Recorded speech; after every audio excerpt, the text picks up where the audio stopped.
Thank you very much, Mauro Diaz. You're from Argentina? Argentina, that's awesome. Hi, how are you? I should have known I didn't have any audio because the restream computer wasn't making any noise. Thank you very much for letting me know. Let me know if you can hear me okay.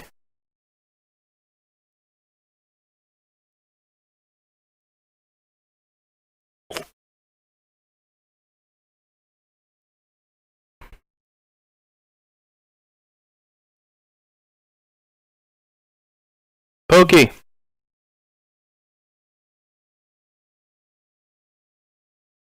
Would you like to translate for my Argentinian friend here?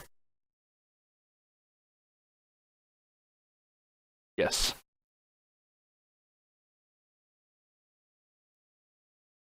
Well, even I can see it says Hola desde Argentina te saludo.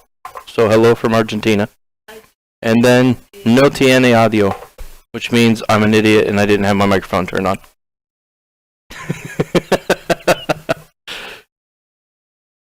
I speak ever so little Pico Espanol. I do not speak Spanish. Obviously, I can read it enough to translate the fact that I had no audio and that you're from Argentina and you said hello. But that's it. Pokey is taking Spanish in high school, and she is much, much better than I am. However, I just asked if she wanted to translate, and she said no, because she couldn't. But we are going to start soon. Do you understand English?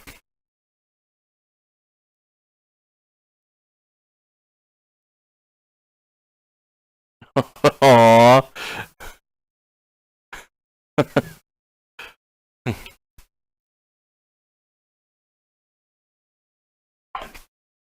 Well, I am sorry. Please feel free to hang out and watch the stream anyway if you like. Otherwise, if you'd like to watch someone who you can understand, by all means, have a great night. We're going to fly some airplanes soon, though.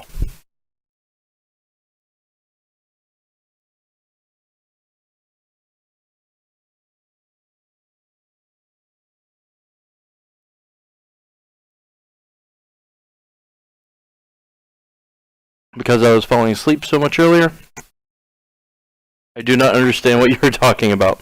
Well, that was a perfect English sentence.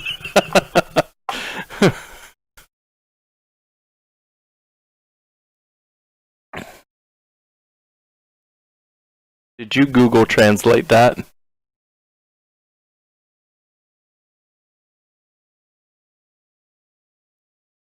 No, I do not speak Espanol.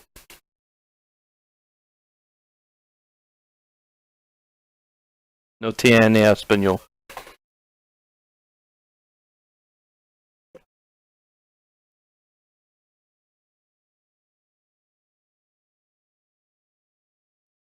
Alright, it's about to get time to get started, so let's load up the first lesson. I'm going to switch it over, so the screen's going to go black for a moment, and then you'll start hearing the audio, and the video should load in just fine. Let's turn off the background image, transition that over.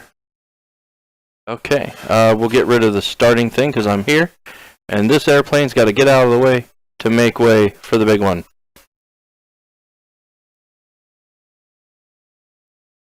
Now, there's a lot of stuff that you're supposed to read prior to the flight. Because I've done several of these before, I will not be...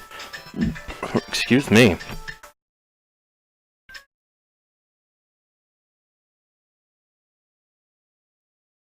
You guys probably can't hear, but Boo's got an alarm going off.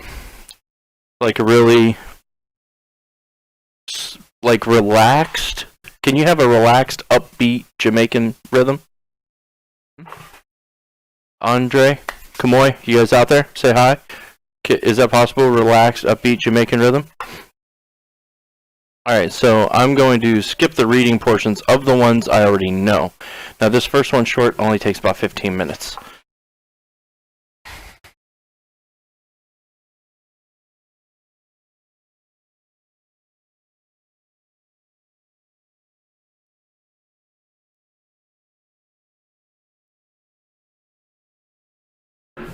My hair's all messed up. Wait until tomorrow, guys. Luna's gonna fill your ear with how much fun she had today. Actually, probably tomorrow too. Hopefully we're going kayaking tomorrow. I have a kayak that Boo bought me a few years ago. It's awesome. Oh, here we go.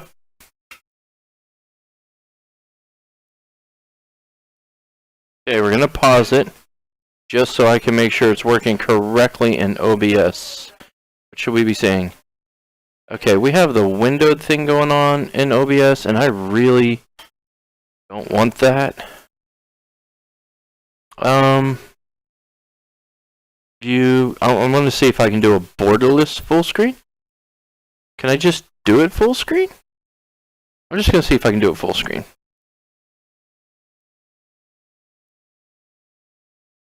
Alright, I'm just waiting for the restream to update. It looks like it's going to work.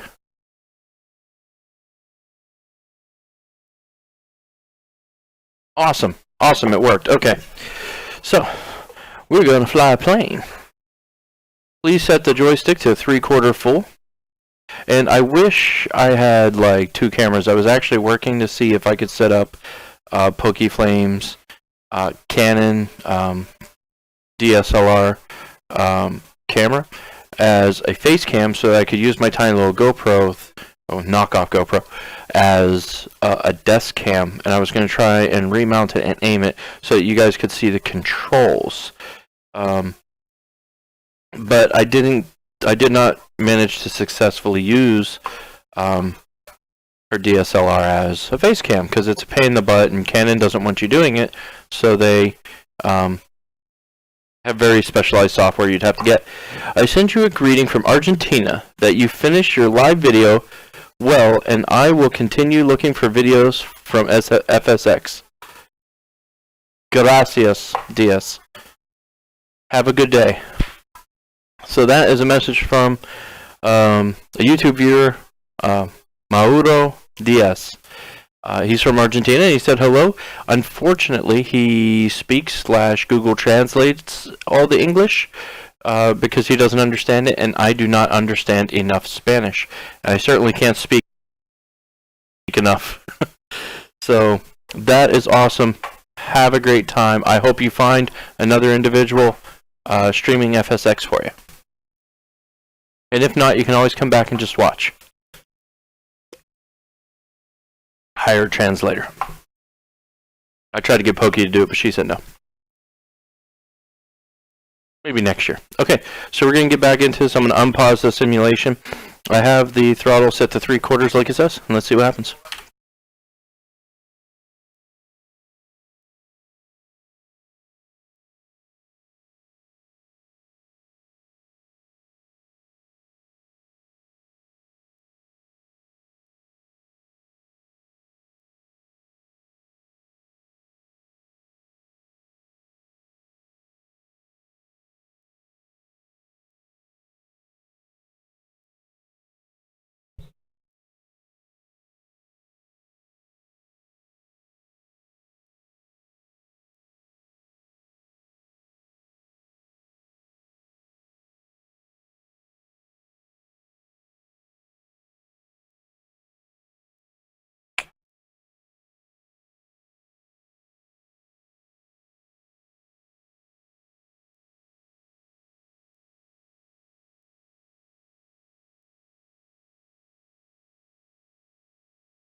I hit the wrong button.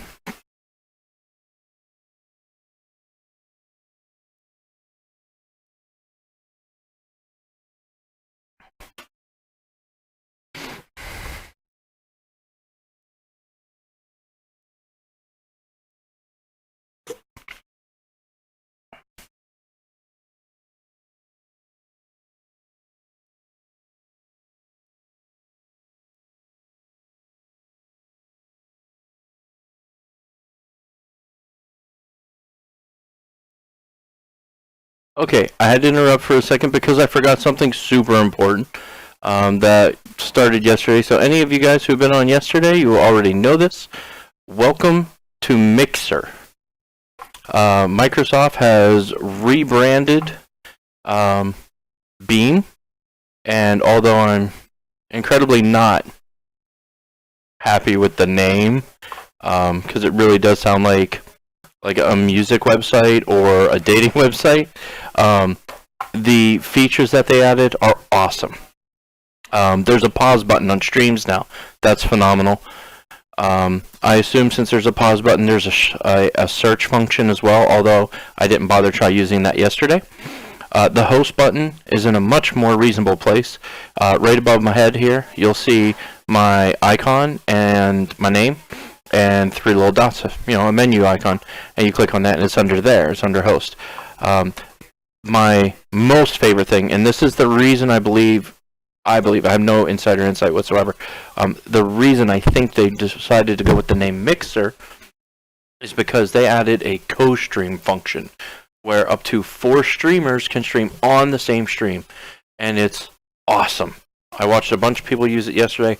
I hope to use it soon. I might even be able to get Luna in on it if she wants to do it.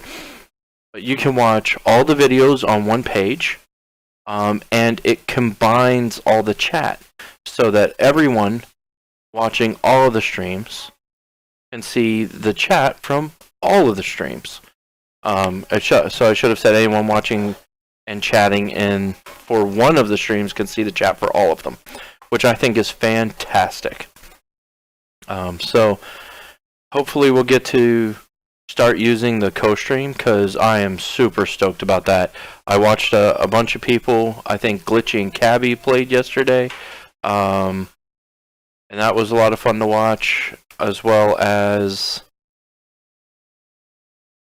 the original, I think he's called the original Gaffer, and Chaos. I'm sorry, Chaos, I've forgotten your gamer tag. But Gaffer and Chaos were playing together yesterday as well. I think they played some Battlefield 1 together. And the feature is just awesome. I like what they did with the VODs down below. I now have a huge section for my description on the more to the right side of the page. And the VODs are listed in a vertical frame on the left, which I actually like a lot. So, welcome to Mixer.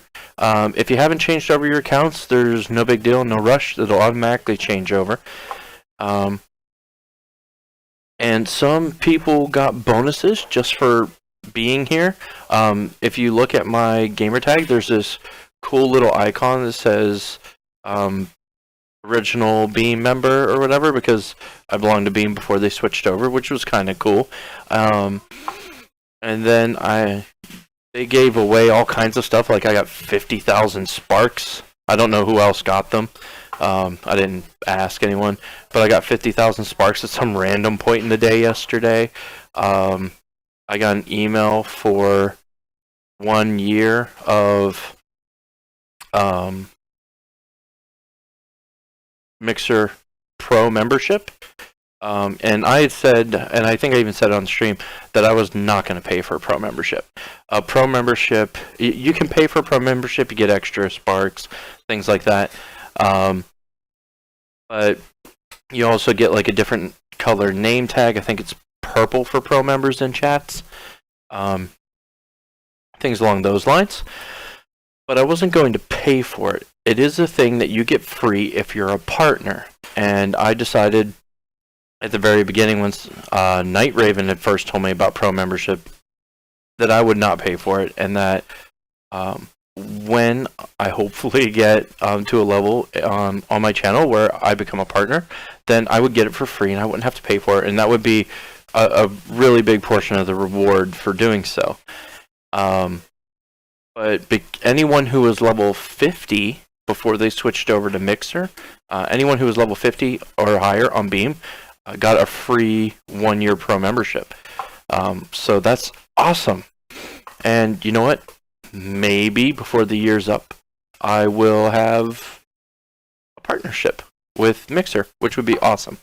So, Mixer, the support team, the staff, Microsoft, good changes. Not completely sold on the name, but all the updates that they've added, I'm loving them so far. And as of right now, we're not having any problems cross our fingers, bite my tongue, with restreaming tonight either, like I have been. And that's got nothing to do with Beamer Mixer. It's my own setup and stuff like that. Okay, off we go on our flight.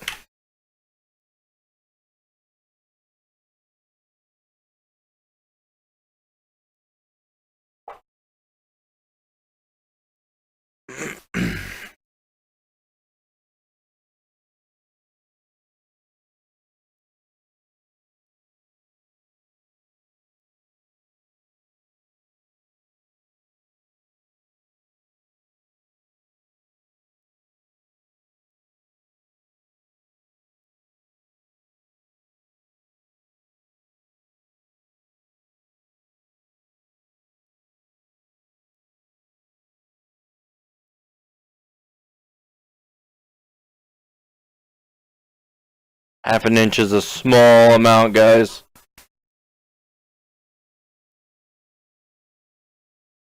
Oh, he took over. Oh, it went to 10 degrees.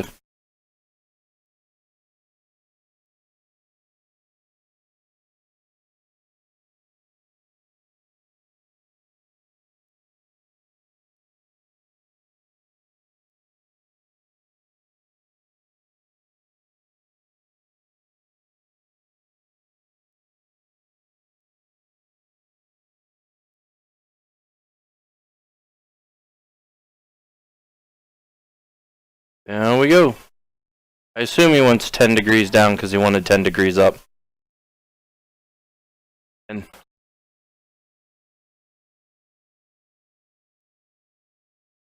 oh no, guys, my keyboard's in the way. It was blocking the yoke.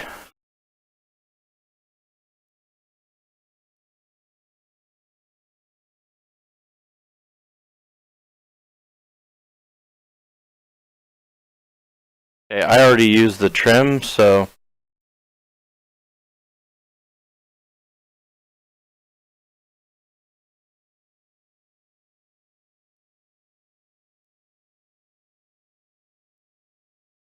I bought.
So the heading indicator is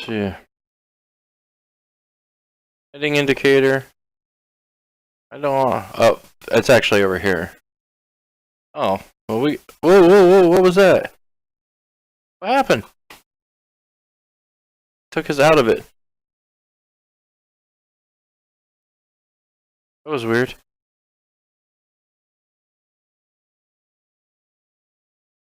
Paused it for us. Oh wait, can I not do it because it's paused? Okay, he doesn't want me touching it? Urgh. Okay, that's fine. It won't let me change it at this point, which is probably why it was jolting around so much. Check the trim control below the heading indicator. So, here's the heading indicator. Trim controls down here. Boop, boop. Boop, boop, boop, boop, boop. We're gonna pause, unpause, and hopefully that'll trigger him. I have a lot of problems, and as has everyone sometimes. Rave BBX, hi, how you doing, man? Welcome to the stream. Welcome to Eden. How you doing tonight?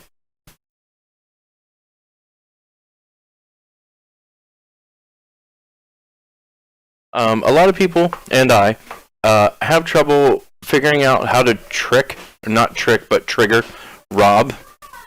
So like he said, check out the indicator, which I did. I don't know if maybe they want me to use the number pad or something. But after a while, eventually he does trigger back on. Now this is one of the slower ones, but when it comes to the actual lessons, which is what people told me they wanted to see,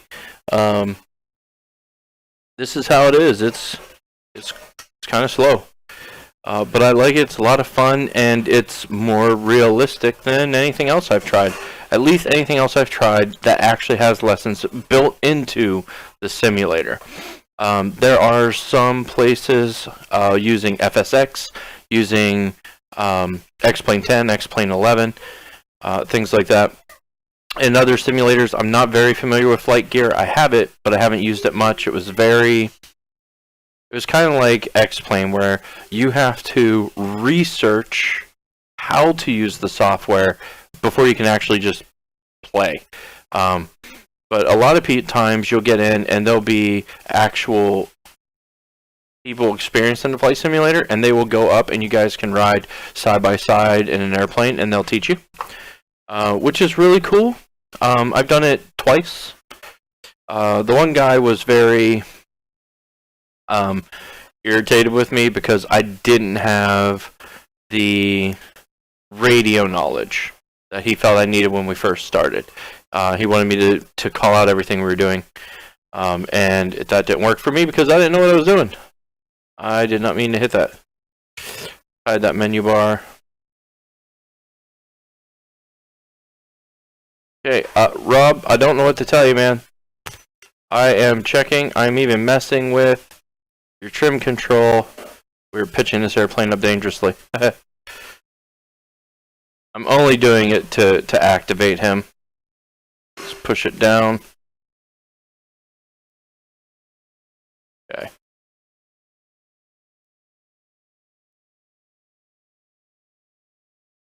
Good, thanks. Is this a training mission in FSX with a Cessna? It is. We're running in a Cessna 172. And this is actually the first, if you go to training, the far right tab is lessons. So this is the student pilot straight and level training mission. Have you done this before, Rave? Do you know how to trigger Rod into continuing what we're supposed to be doing?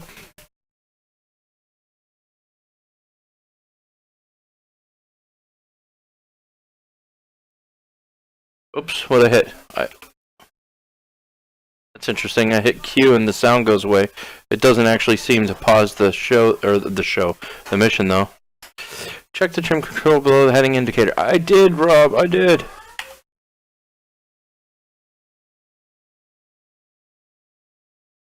I shut off the airplane. I'm pushing random buttons because I don't know what they do. Ooh, that changed seats. That was actually really freaking... that was cool. I like that.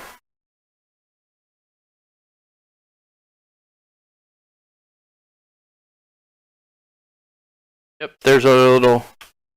Cessna. That's me. Looks just like me. His microphone's on the wrong side.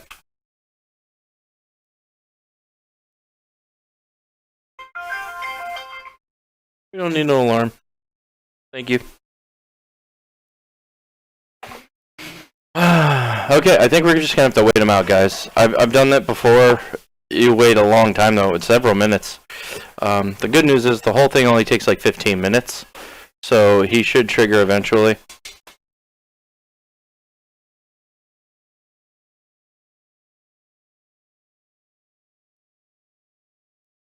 It's right here. Right here, Rob. Right here.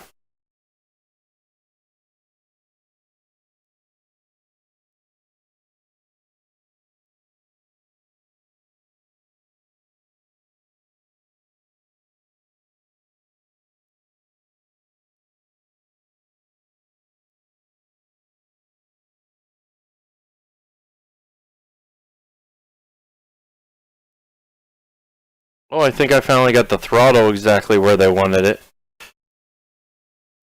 It stopped jittering.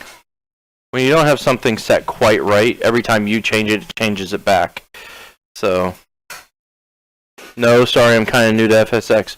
Rave, no apologies, man. I understand. I've played FSX for a long time. There we go.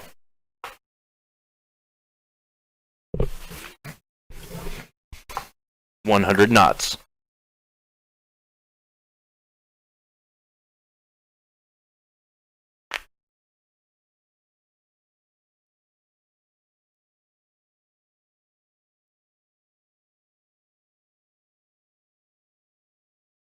Okay, so let's pull up.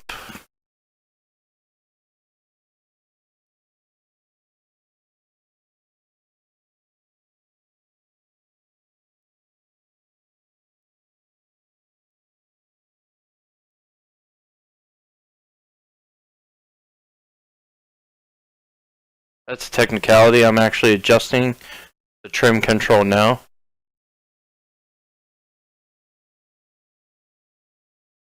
I hope it doesn't make me do it again, because no hands, Ma.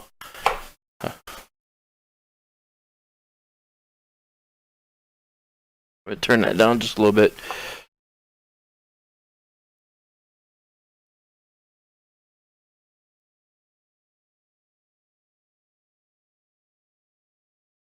Okay, I'm gonna have to do this.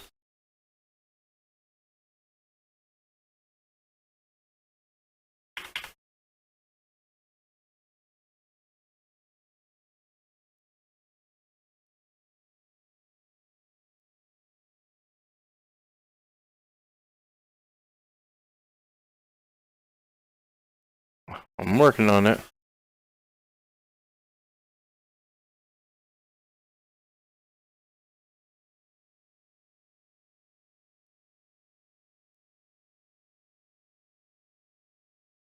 Think we're good. Yeah. Awesome.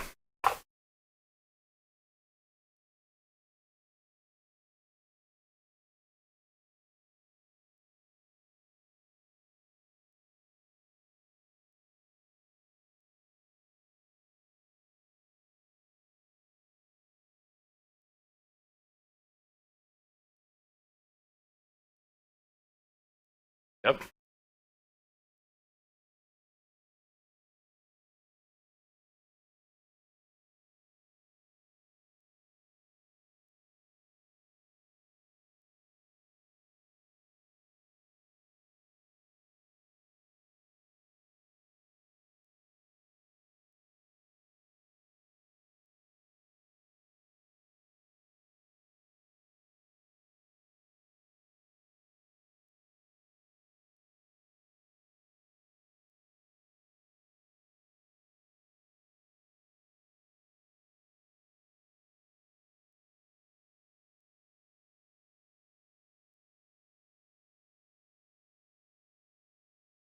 We're almost there. Come on, we're 21.5.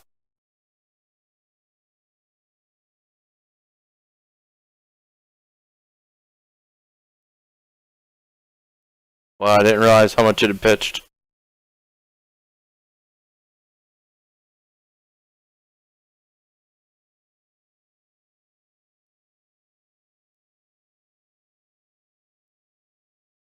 Come on, you can do it.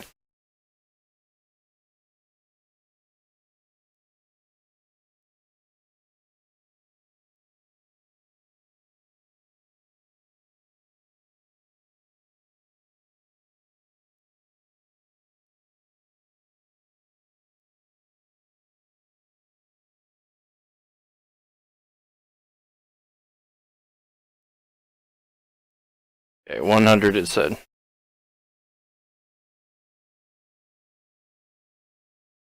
No, speed up. We're going 120. Keep up.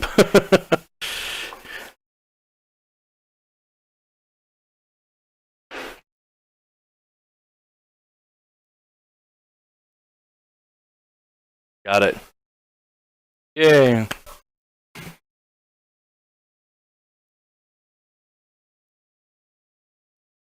Think we're okay. Computer.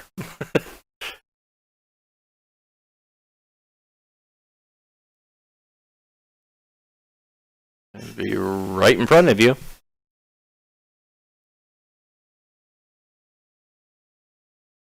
We're not going to do that. We just started. Oh. Alright, and this should end in just a second. There we go. Okay. So it's ended. Can you guys see it? I'm going to wait for the restream to catch up. I'm watching it over here on the side, guys. I want to wait for the restream to catch up to see if it's showing you the flight analysis when we're done or not. Looks like it is not. Okay. I really wish it would, but unfortunately, it doesn't, and that's okay. Escape, I believe. Yeah, there we go. Exit flight simulator. No, I just want to exit that specific one.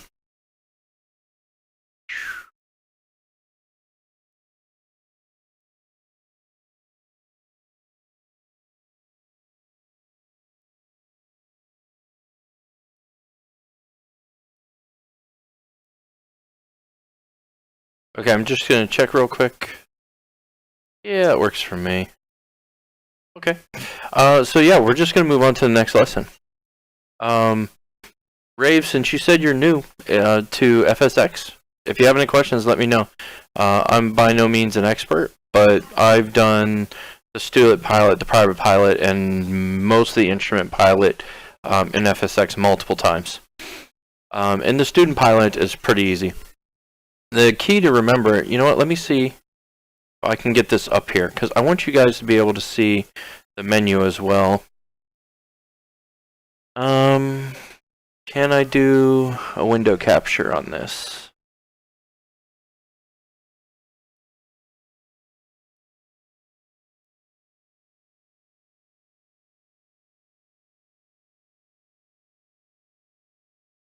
Perfect. That's exactly what I wanted.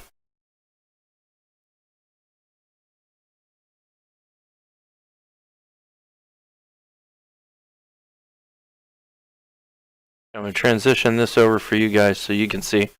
And now we have this in here. So we're going to turn off the airplane in the background because we don't need it messing with us. Alright, so this is what we have as the Learning Center. I'll leave it up and hopefully, I mean, it's going to vanish when we actually click start. But hopefully, once we finish, it'll also pick up the flight analysis at the end. So at the beginning of each lesson, you have this information here. So this is lesson 2 turns. This is the menu I was talking about. Over here is Learning Center.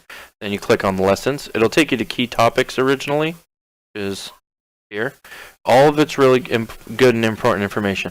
The difference between the key topics and the lessons is the key topics cover information about Microsoft Flight Simulator 10. Okay?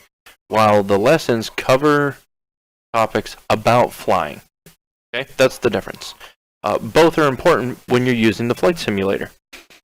So we did the first, which is straight and level flight, and at the beginning of each one, you have ground school lessons.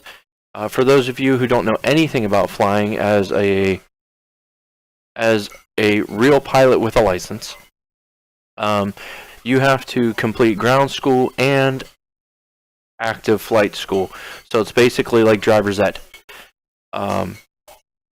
And so there's a short, and I mean short, abbreviated. Let me see if I have my books up here. I think I have them downstairs actually. I had one of them up here, and I don't have them up here right now. I do have my 2010 FAR-AIM book up here. So that's a little bit out of date, but I can show that to you guys if you want. It is the Federal Aviation Regulations. It's about that thick. The book about this big. You know, it's got print smaller than the Bible kind of thing. It's a lot of regulations. Anyway, so you read through the ground school information. And we'll go to lesson 2. I'm not going to read through the whole thing. A lot of the ground school takes time. Sometimes 30 minutes to an hour just to read through. to make sure you understand. And if you're doing it and you've never done it before, I highly recommend that you do just that, okay? Read through it so you understand everything they want you to do in the lesson, because it will, if you don't understand physics, it explains some of the physics. If you don't understand the controls, it will explain some of the controls, sorry. So we're going to go into lesson 2, which is learning turns. It's going to explain how airplanes turn briefly. It's showing us the attitude indicator again and what it means to be turned. It's also going to give us information on using a rudder. Now, my yoke does have a rudder. However, if I recall correctly in this lesson, they are actually going to automatically adjust the rudder for you. That being said, when planes fly, they tend to slip. And that's what this, the DCELC here. When the ball is in the middle, you are in efficient flight.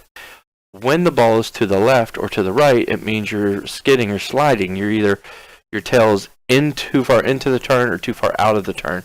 If that happens, you end up in spins and things like that if you maintain that for too long. What else? So here's an image. Okay, so this is slipping. Okay, where your tail is on the inside of the turn. Here's a skid where your tail's on the outside turn, and what you want is a coordinated turn so that your bank is actually efficient. So that's what the ground school is here for lesson 2. We're going to go to fly this lesson now. It takes you to another screen. It tells you it'll take about 10 minutes. It tells you required knowledge. It says read the ground school material. It tells you what the weather's going to be like. Now this, I think the reason they do this is because you have to read a briefing every time you go flying in real life as a pilot. You have to collect information. Now this is ultra simplified, super basic information, but you have to collect information on weather and everything. You have to file flight plans ahead of time, things like that. So I think that's kind of the point to this, and of course to give you the goal of the lesson. Now I'm hoping that box goes away when the other one loads. So hurry up.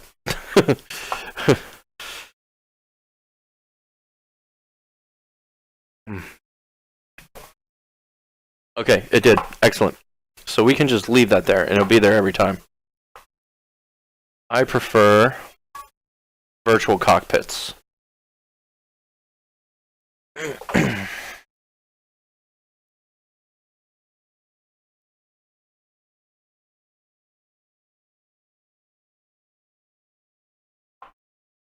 I did.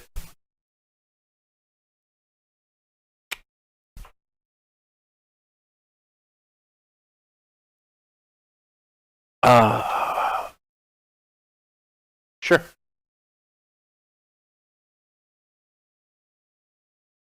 Yes, I do.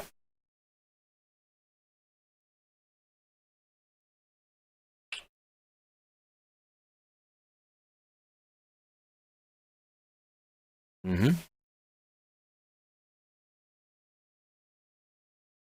Yep.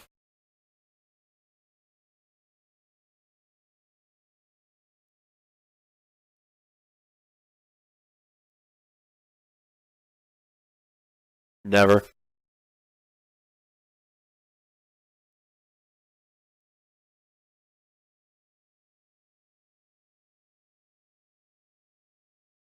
We're headed west. 703. You pay by the letter. Oh, syllable. My bad.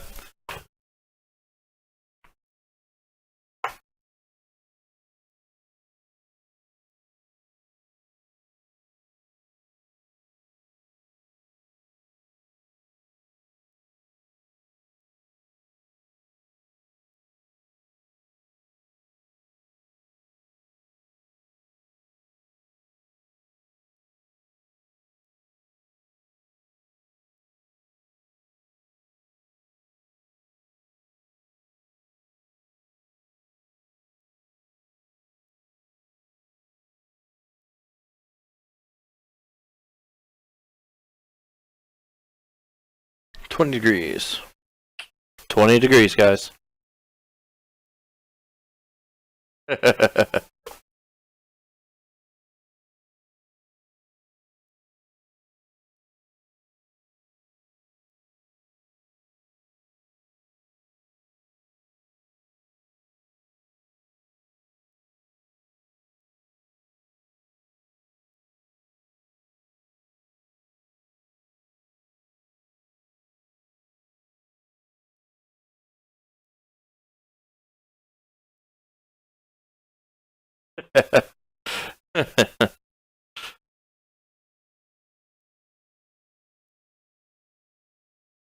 30.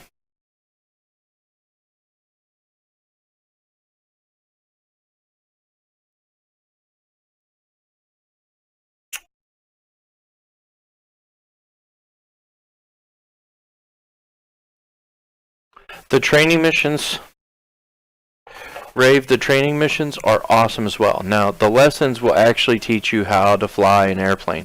And even if you only do the student pilot portion, it helps you understand, if you don't already know, to fly these planes slow. In fact, in this point, I think in this lesson, I believe he makes a joke about yank and bank simulators, which are combat simulators. Okay? That's not how you fly planes in reality. Even real pilots, they don't fly that way unless they're combat pilots. And even combat pilots usually don't make those maneuvers because they're dangerous. People black out. You know, there's a lot of issues that you have to deal with. So, but the missions that you fly at the beginning, if you watch, I have a VOD. It was hilarious, I assure you. I make fun of people for watching NASCAR because it's just cars going around in circles. You know, it takes endurance just to watch it, let alone drive it. But I had people trying to help me as they watch me fly in circles for over an hour, trying to find a stupid baby elephant. Rave, tell me if you've done the baby elephant one, because I didn't have my audio set up right, so I wasn't hearing the audio cues and wasn't doing the mission. I couldn't figure out how to trigger it. Then someone told me to check out a website that had audio settings. They said this was a common issue, and I went, and it was as simple as making sure it was set to my Astro A40s for the voice. I did not realize that the airplane sound and the voice sound could be set up separately. However, I realized it's excellent if you can do that. Now, this is the key. You have to have a quiet place to do this, where it won't bug other people. If I did, and I don't. If I did, I'd set all the other noises other than the voice to my speaker system that I have. I have one here, one there. I have 2 on top. I have a 5. Yeah, I have a 5.1 surround sound system. 1, 2, 3, 4, 5, 6. I have 7. 7.1 surround sound system. That was very inexpensive that I got a long time ago. I think it was like $50. And you set all the ambient noise, so the engine noises and all that other stuff to that, and then you set the headphone noise to voices so that you only pick up things like Rod's voice or the control towers when you're flying to them, things like that. But yeah, anyway, so that would be like ideal, because then it would be more realistic. Because right now I have this really loud ambient engine noise pumping into my ears, and I have to find a good balance between that and Rod's voice. But if you those training missions are great too. Now, I guarantee, however, if you go and you do Crispy Chickens 218, hello, welcome to the stream, man. If you go and you do these lessons, these flight lessons, and then go back, you'll get much better times. You'll breeze through them. It just makes it so much easier. Crispy Chicken, welcome to the stream. I'm Wings. Welcome to Eden. How you doing today? I'm going to unpause this. I am paying attention, though.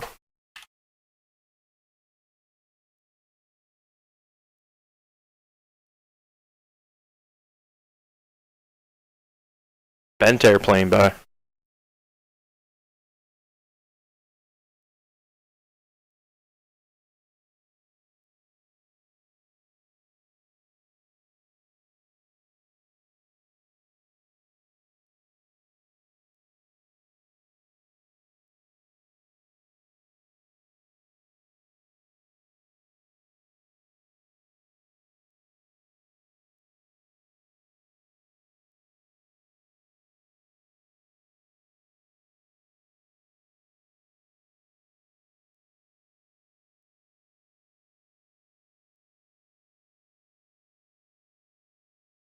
Nice. It's always easier when he's controlling the,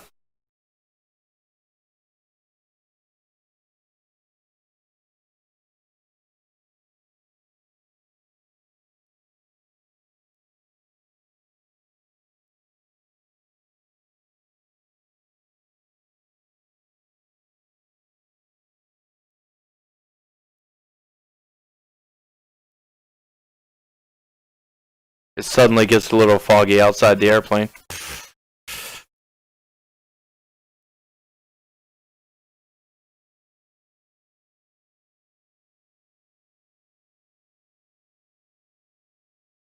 Now he's saying bank the wings less. I'm actually adding counter aileron to get back to straight faster. Okay, let's go 10 degrees right.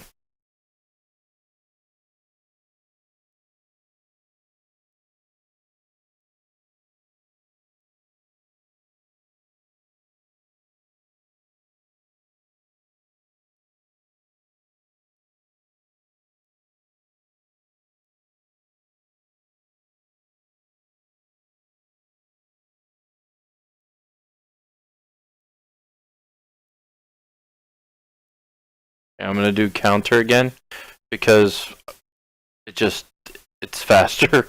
It doesn't do it on its own well, and I don't know if it's because it's a lesson or if it's my yoke where it measures pressure and that pressure doesn't release enough. They're talking about this one here.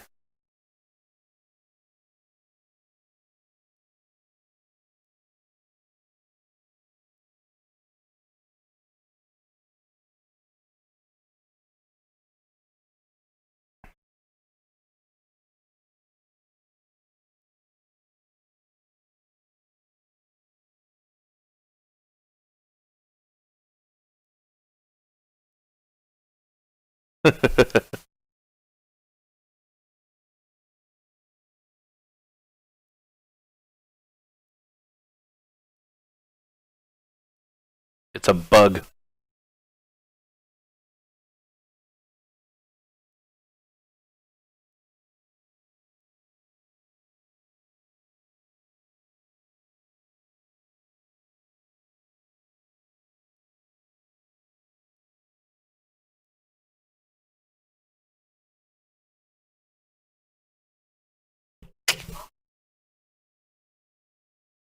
Sure.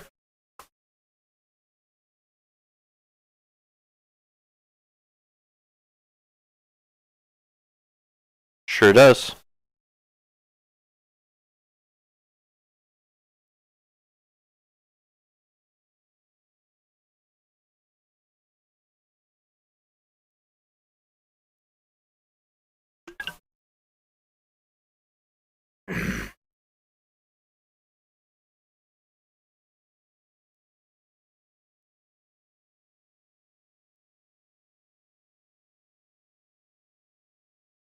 So I just clicked it a few times.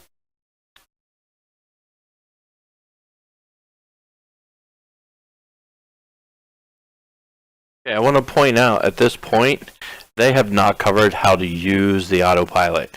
Even in this Cessna 172 SP, the autopilot is incredibly complicated.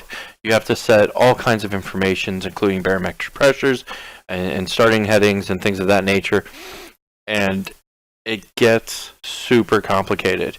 So I would not recommend jumping in a Cessna 172P, going on free flight, and say, hey, you know what? I'm going to do a flight from Miami to LA in a Cessna 172.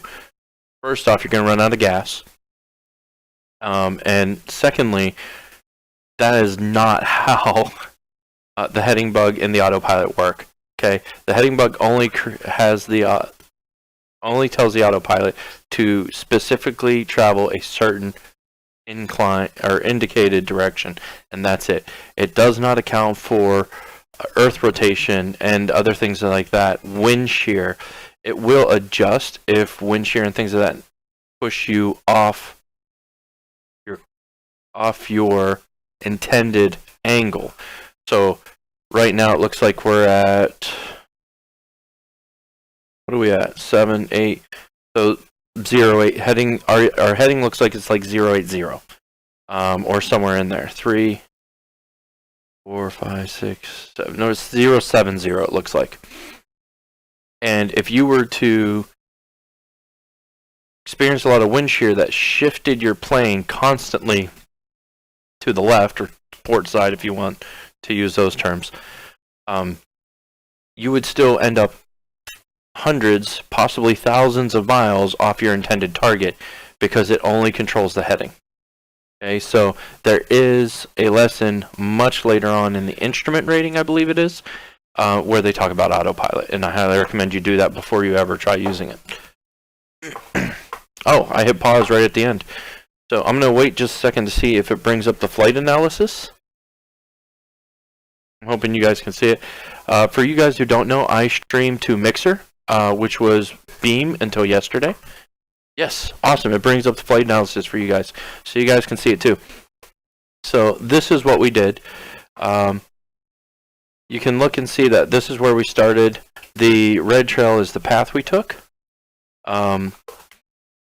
And our turns were pretty darn good. This first turn here, that's our 20-degree bank turn, where we made the U-turn. And then he had us, actually no, that was his 20-degree bank turn where he U-turned. Then he had us do a 20 and then a 10 to go back. And then the plane took over from there. There's the red line down here is our elevation climb in our climbs and descents.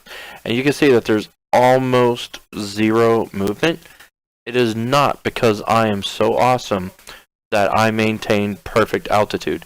When we get to one of the, it might be the next one, you'll see that maintaining that altitude, even knowing how to use trim and pitch, the pitch wheel, the trim wheel, is actually kind of difficult. But you can hit the play button and it will take you through the path. Right now it's at 8 times speed, so it'll be done in like less than a minute. And you get to see everything as it moves. This tan, brown, orange, whatever color line you want to call it, that is the altitude of the land beneath you. So as we flew over hills and valleys and mountains, that's what that is. Alright, so let's get out of that.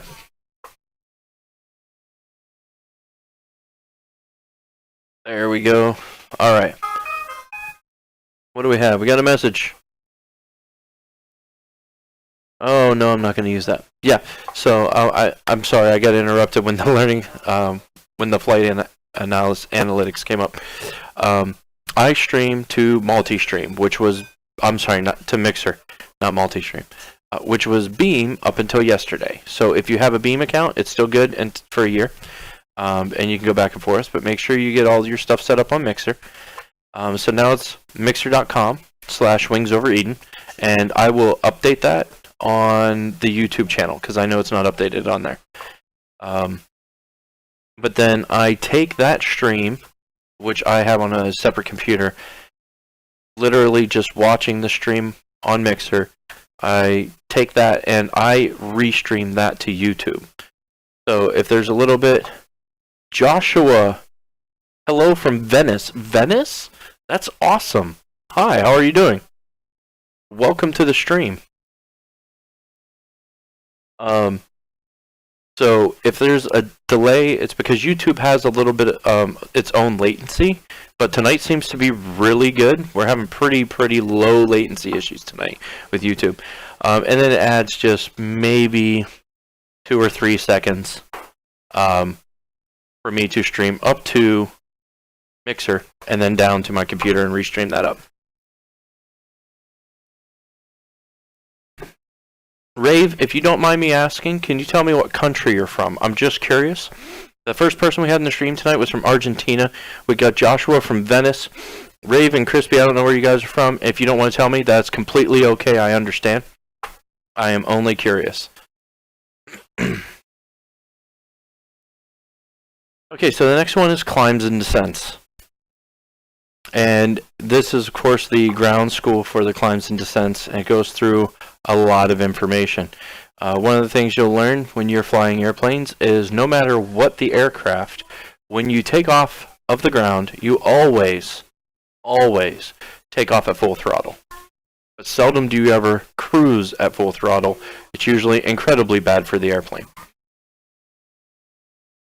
Alright, so I'm going to skip this. Now remember guys, I'm only skipping this because I've already read it.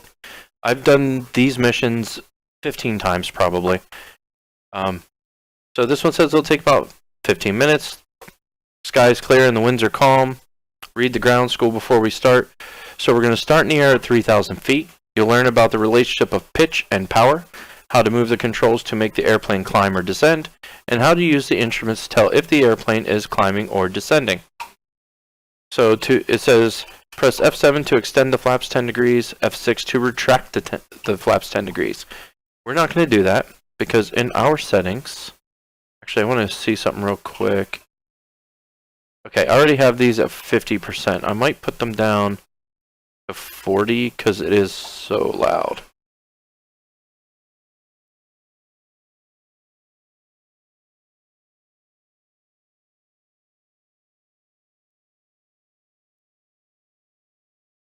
Alright, so our controls, just double checking here. Go down to flaps. I have, my yoke has 2 hat switches, and below that, 2 toggles. Left-right toggles. I believe I have it on the right hand. That's the elevator trim. Flaps. Extend incrementally and retract incrementally. You'll notice they have extend fully, retract fully, center all. I don't use those. Because in a real airplane, there's no button just to retract flaps fully. Now you can take, many aircraft have buttons to push, so you push the button 3 times, or you pull the lever to different locations, and maybe you can do it all in one motion. But you can't really do that in an airplane, just hit one button and it just does it. So I don't bother setting those ones. We may or may not need it later, but we should be fine. So it's button 4 or 5. And I'm pretty sure that's the buttons on my thumbs, so we'll be good. Let's learn how to climb and descend. And yes, I do have to recenter myself on my seat every single time. Wow, it's almost 10 already, guys. 10. Joshua, what time is it in Venice?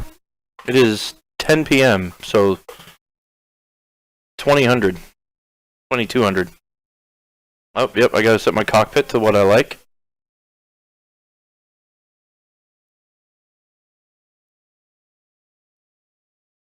Awesome.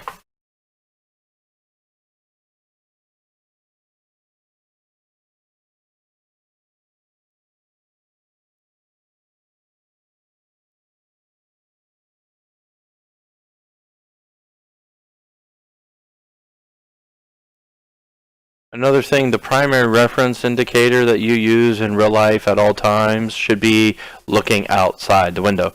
There's a reason that 90% of airplanes have. That's because Boo left them there. Just put them on the table. She does it all the time.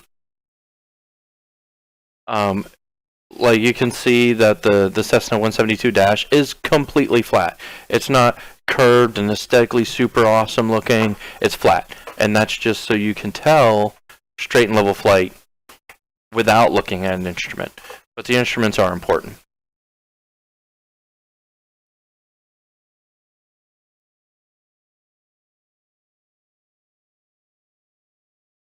Quick scan.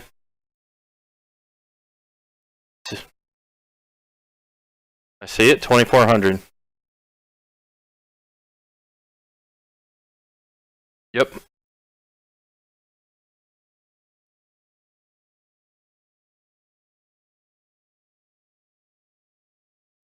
Pitch, power, trim. Yep.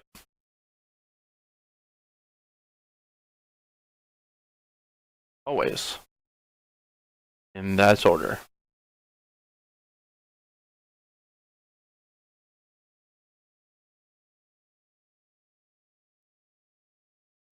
Pitch, power, trim.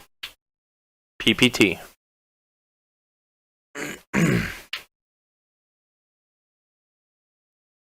We're just going to focus on the controls so you guys can see.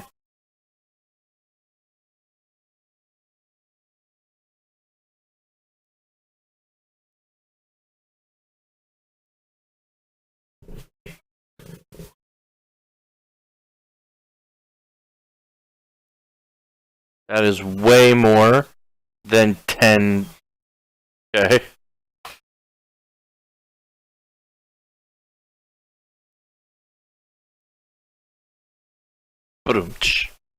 There's a lot of cheesy jokes in this, guys. A lot of cheesy jokes.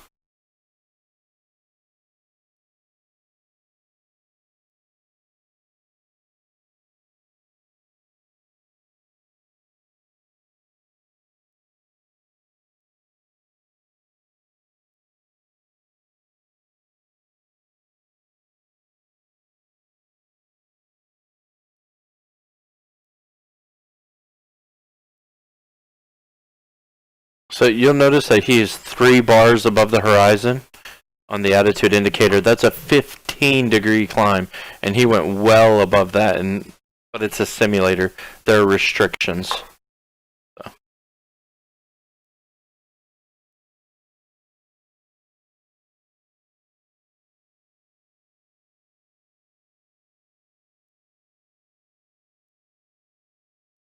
How are you guys liking the Friday night flight?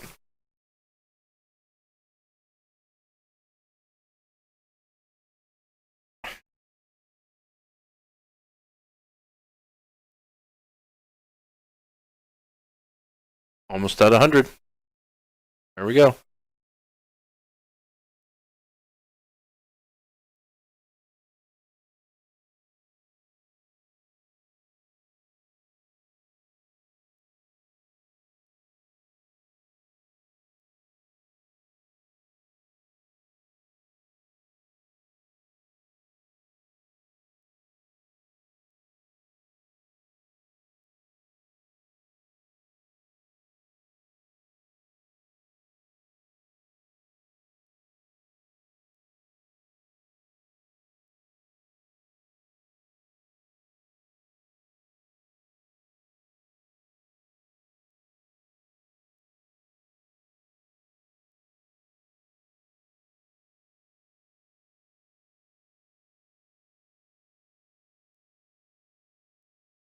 I'm working on trimming up.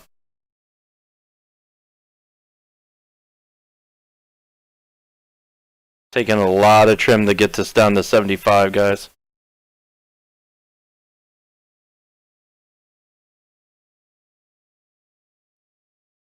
Come on. Level off at 5,000 feet. Well, we're almost there.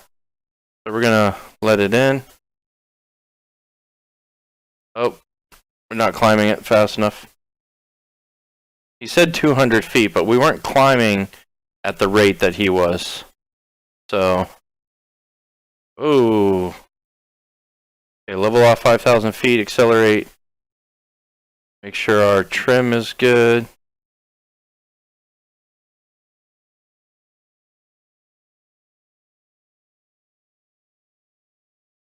Still climbing a little bit, and I don't like that.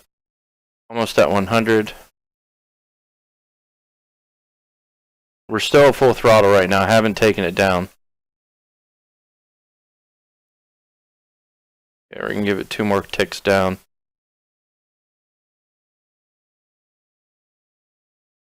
Now, when you do this, you have to be within 100 feet of the goal. And if it takes you too long to get to that location, they will just end it on you. So, there we go.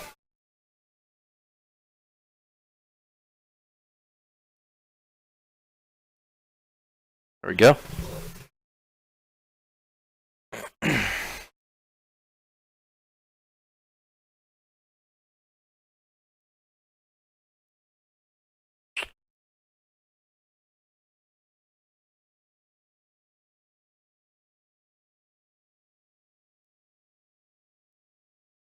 Yep.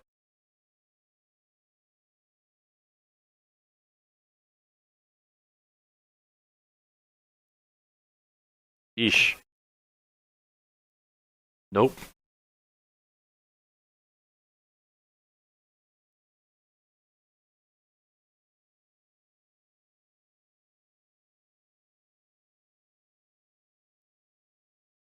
Because when you slow down, the plane falls out of the sky due to gravity.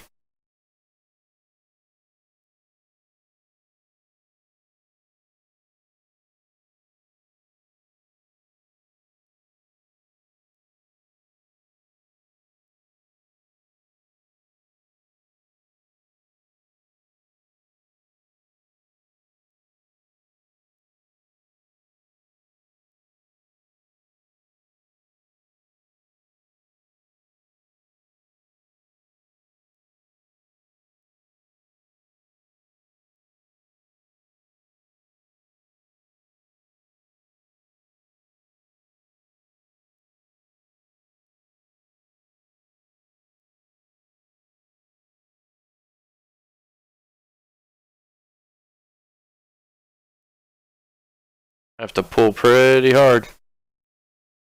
So 4,000. We're going for 4,000.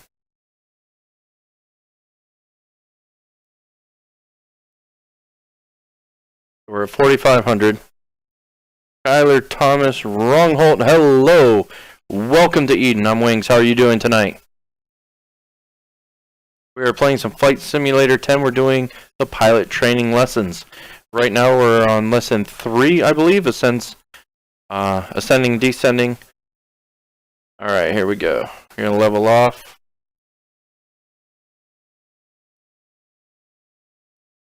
So, we need to get 4,000 feet, but we need 90 knots. So,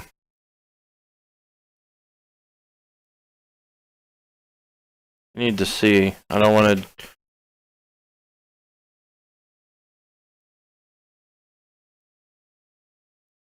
Pretty close, but getting a little low. Okay, almost there.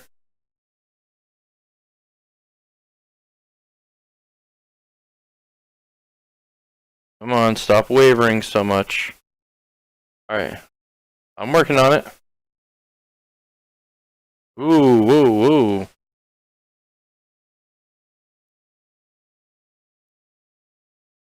Okay, we're going to put it back at around 2,400. That's where we'll need to be-ish. But we don't want to be climbing, so... Almost there, Rob. We're almost there. Okay, we're going to pull back just a little bit. Push the yoke down, forward. So we get straight and level. Oh, increase to 100. I didn't realize we were supposed to increase to 100. I wasn't paying close enough attention. That's why he's yelling at us. Alright, so let's, few ticks down. Oh, here it goes. See? Yeah, I know. They're gonna make me do it again. You actually pronounced my last name right. Good job. No one does that. Well, I'm glad. I'm not better than anyone else. I promise. I just got lucky. I did not, however, get so lucky with the lesson because I wasn't paying attention. I thought they wanted me to descend and then maintain 90 knots, not 100. But I have to say, once it comes up, you guys can see the flight analysis. I think the flight analysis looks pretty good. They had us climb up to 5,000. You can see, where's my mouse here? There we go. You can see right here, this is where I leveled off a little bit early and then went back up and got to 4,000. And then this was the climb up to 5, then back down to 4. And that was pretty good, other than I didn't get the speed indicated right. So we're gonna just fly it again. And it won't take that long. I won't pause it this time. KC Pilot, trim the plane. Yes, welcome to the stream, KC Pilot. I was trimming the plane, but I also from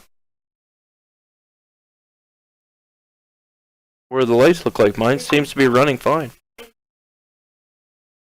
that's plugged in.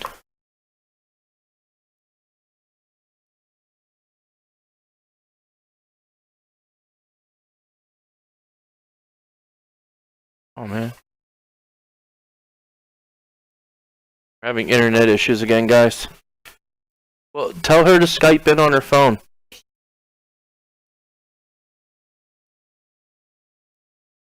Alright. Okay, guys, I'm going to check some stuff real quick. Half the household seems to be having major internet connection issues where the Xbox seems to be lagging terribly, and Luna, who I multiplayer with on Saturday, dropped all of her stuff. But Casey, I was trimming the airplane even during the climbs. The problem at the end of the lesson was I was trimming the airplane for 90 knots instead of trimming it for 100. I wasn't paying close enough attention to the instructions.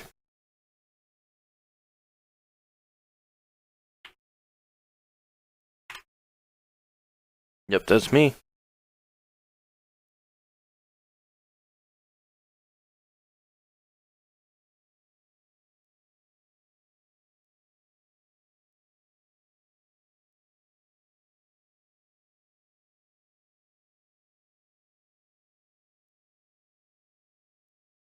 Tyler, I am not a pilot. I am an aspiring pilot.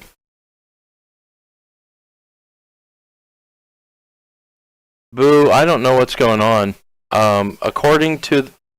Oh, did she? Yeah, according to the router, nobody's using any bandwidth. Not even me for the stream. I don't know what the heck that's all about. Well, let me move this over. There we go. Excuse me, guys. So I'm not a pilot, but I do have manuals. I started a degree and doing private pilot lessons so that I could get my airline transport pilot license. However, it got really expensive really fast, and the college I was attending was out of my area, so I had to pay higher tuition fees. But that was waived for pilots because of the the nature of the career.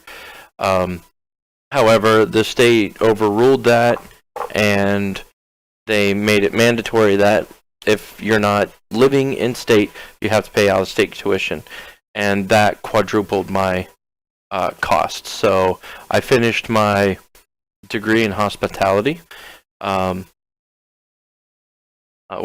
I have a business administration degree with a focus in hospitality. But I did not finish my pilot's training. And since it's super expensive on your own, nothing yet. But I'm working on it. Alright, so we're going to fly this lesson again. And I will pay extra close attention to, I'm supposed to level off and go 100. Although I swear it could have said 90. I swear it said 90 knots originally. It probably said descend to 4,000 at 90 knots, and then it said the level off. Alright, I always turn to virtual cockpit. I think it's so much better.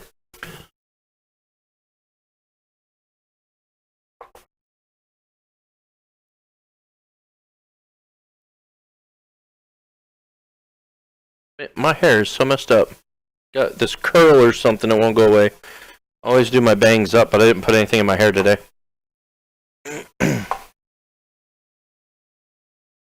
Yes, we will. It's telling me straight and level fly. Yep.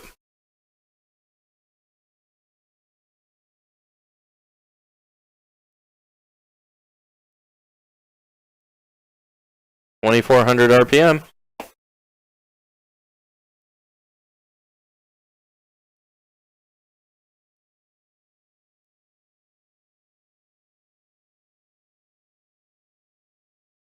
Or pitch.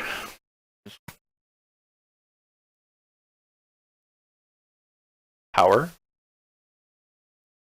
Yep.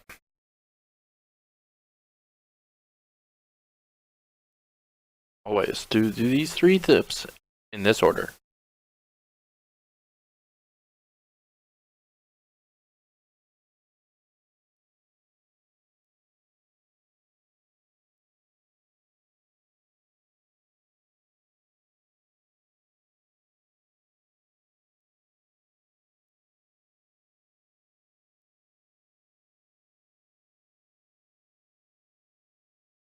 This is not going to be the right pitch. It jerks up real bad for some reason.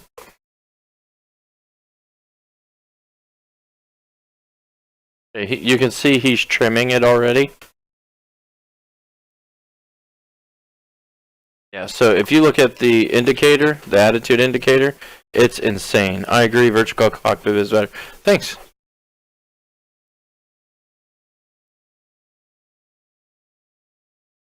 But I need to add a rim shot for this guy.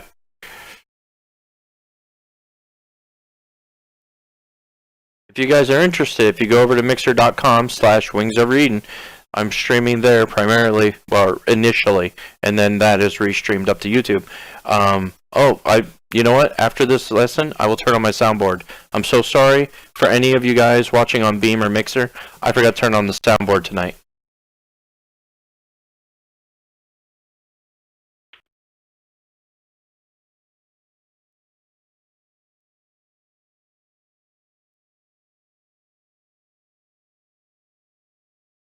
Which is what I failed to do, which is why it took us so long to get to 100 knots. and then it just crashed on us. Yeah, well, he says, he said really nicely that I sucked, and he was right. Almost there. We're at 4,000 feet. Should be trimming. Yeah, he is real slow.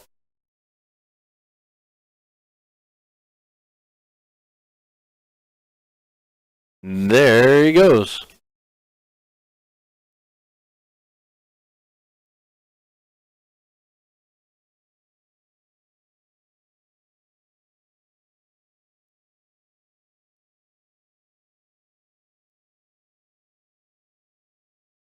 Climbs and descents without banking are quite a bit easier.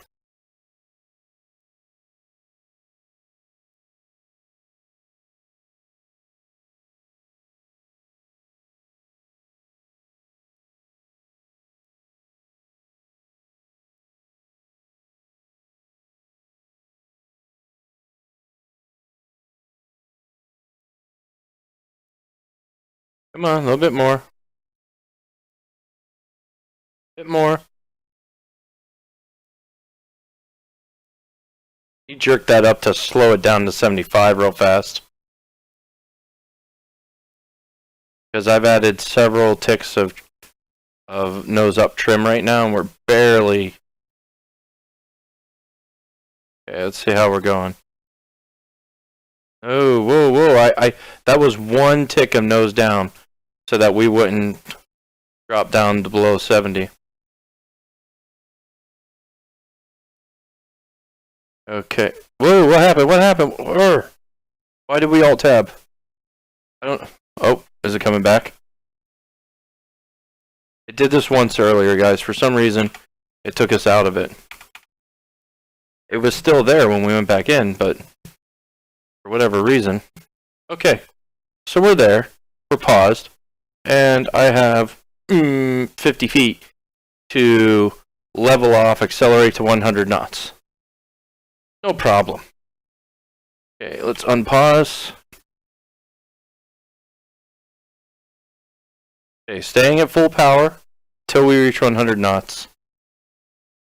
Nosing down the trim a little bit.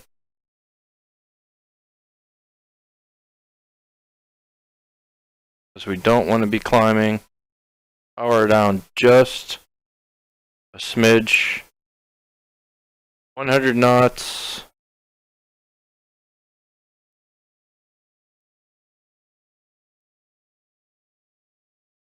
Oh, Rod took over. It started jerking back up real quick. Goodbye. Kyler, thanks for stopping by, man. Have a good night.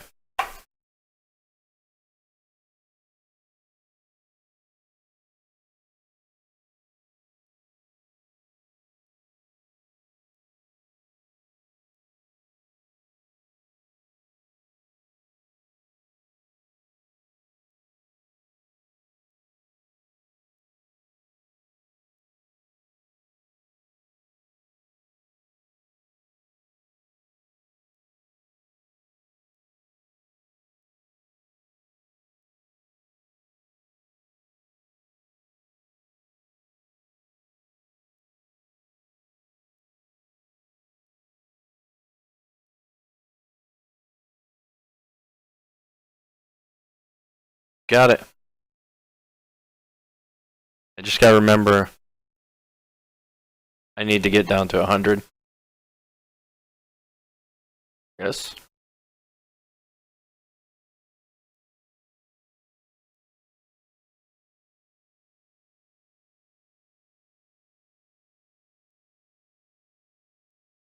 Are you on Mixer? Okay, are you on Mixer tonight?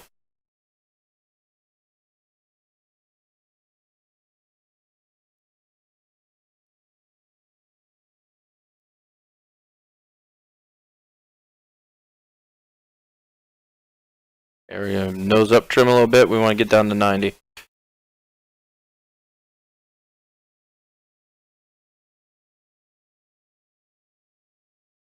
There we go. And we want to get down to 4,000, so.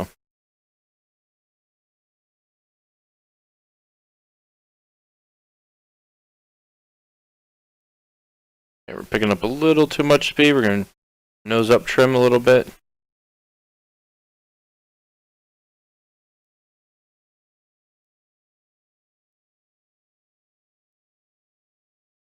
Okay. I checked, and the router says there was no up or down bandwidth being used by anyone. Oh. And what, overheated it?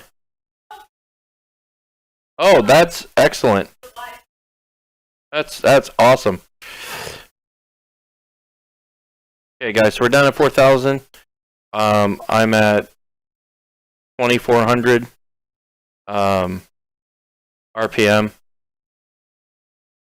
Might have to back that off just a little bit.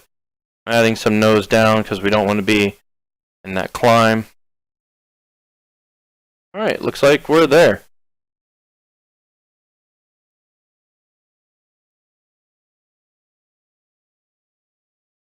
Why is he not being nice to me?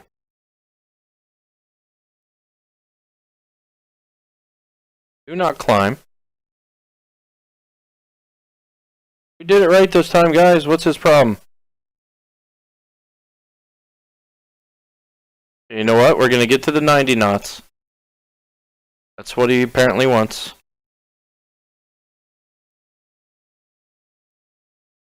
We won't actually climb that much with the reduced power, so.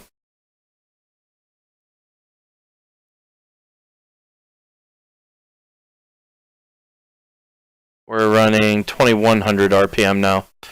I'm trying to get it to cruise at 90 knots at 4,000, because that seems to be what he wants. Okay, now accelerate to 100 knots. It just triggered. So we had to get to 4,000, get to 90, and then, oops, and then accelerate to 100 knots.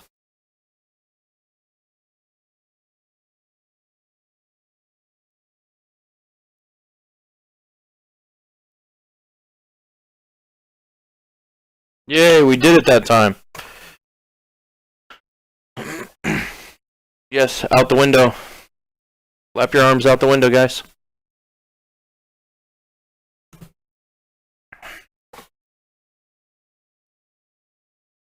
Yes, it does.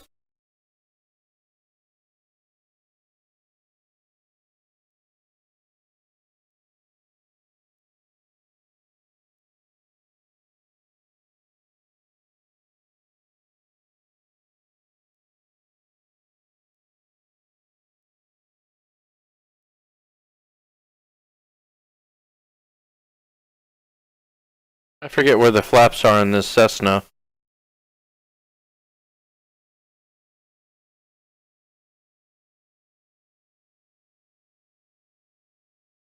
Oh, there they are. You can't see it. It's right here.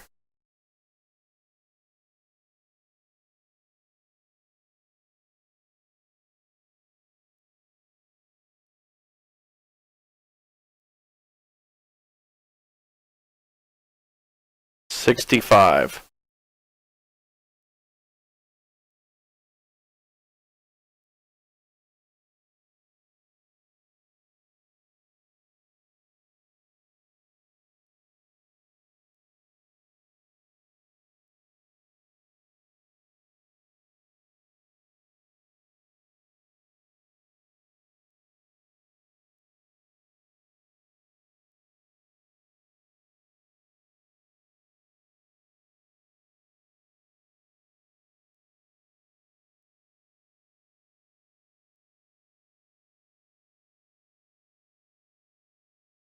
So set power idle to send to 3,000 feet.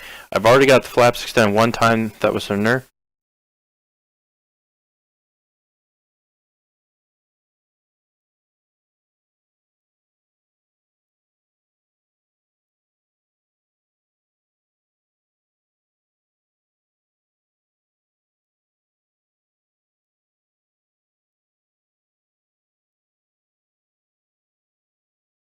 So we're pitched down pretty hard. For 65.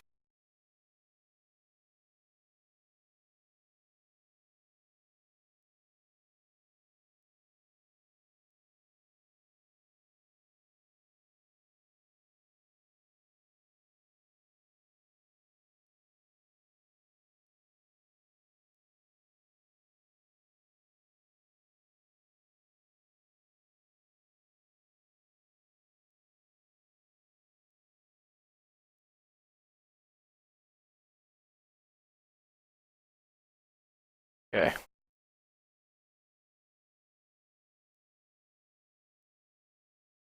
Yeah.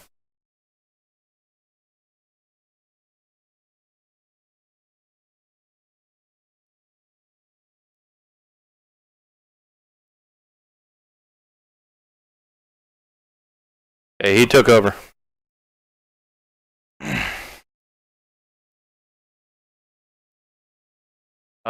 For those of you who are interested in FSX, there are many mods out there that you can use to improve the quality.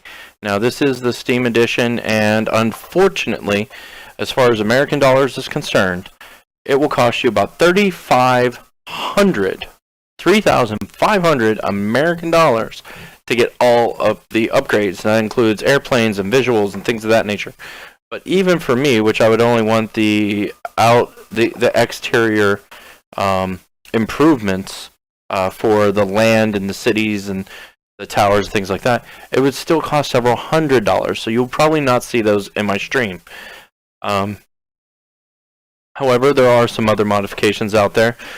There is an add-on that you can use to combine FSX with Google Earth. And in Google Earth, you can set for 3D models. And if we could get an overlay for FSX to overlay on Google Earth, it would be phenomenal. So Google, get on this. Get with Steam. Talk with them. See what it's going to take to overlay the actual aircraft onto Google Earth. It is phenomenal. I highly recommend you guys go look them up.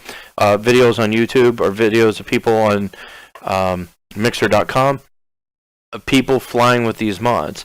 The only problem right now is you have to minimize the aircraft cockpit that we use right now. You have to kind of squish that up in a corner somewhere, and then you have the Google Earth thing just full screen in the background. And it looks phenomenal, but you don't actually get the feel of being in the airplane. It's more like you're kind of slow flying as Superman, or you just fly around everything. If we could get the overlay or something like the overlay in Google Earth, or vice versa, Google Earth in FSX, which is probably more realistic, that would be absolutely phenomenal.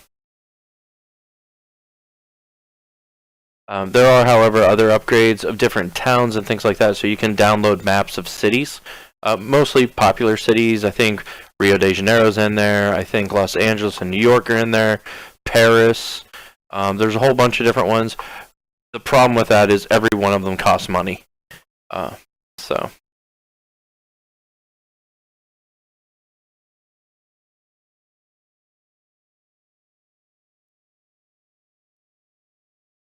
Okay. No, we're gonna crash. He expects me to...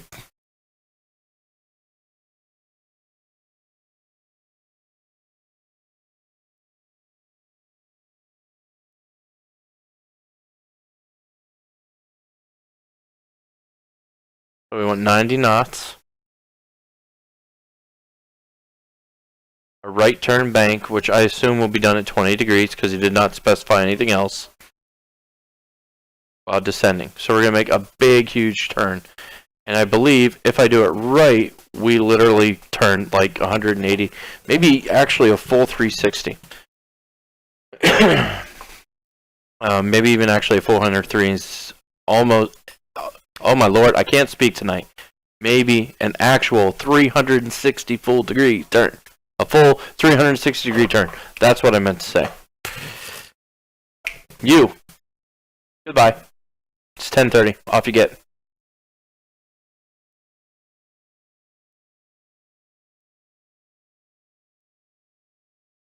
There we go. 20 degrees. Okay. This is so much fun. I haven't flown the lessons in a while. Even on my previous Friday night flights. I forget who said it earlier. Rave was doing missions. I did a whole bunch of the missions, and I was doing Red Bull Air Race, which is not a flight simulator. It is a fun flight game.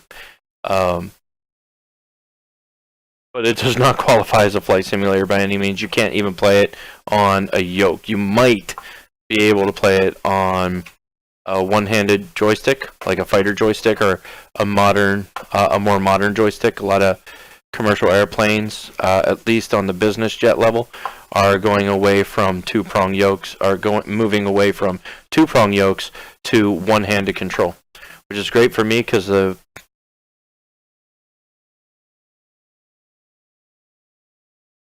captain usually sits in the left seat and I'm left-handed. Yes, I'm ready. So I got control of the air. Ooh. Okay, so still flying, set power to idle, lower the nose, trim for 90. Okay, let's go down. I'm working on it, bud. I'm working on it. See, unfortunately in the simulator, sometimes you have to get drastic with your movements, and I don't like that. Shouldn't have to, and I don't want to. Okay, so bank 20 degrees right until 4,000 feet. Come on, 20 degrees right.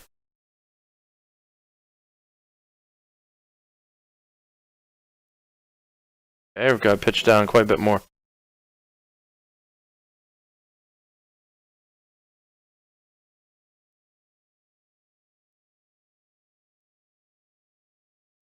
Okay, I think we're doing pretty good.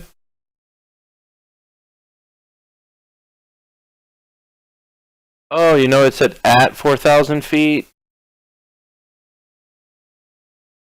Oh, let's add a little more trim. I must not have enough down trim on there. Okay, so 20 degrees of bank. A little bit more, come on. Roll over. A little more, come on. There it goes.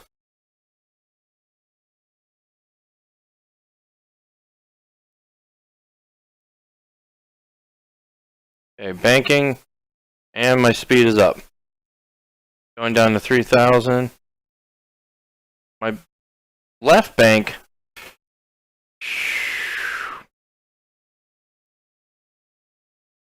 Okay, we gotta keep that at 90. Start to level out.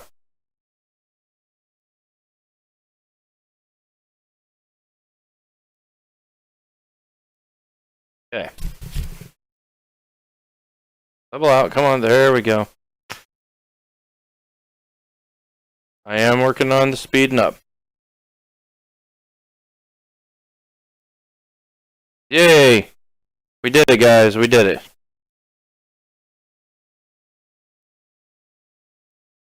Get that trim down where it ought to be.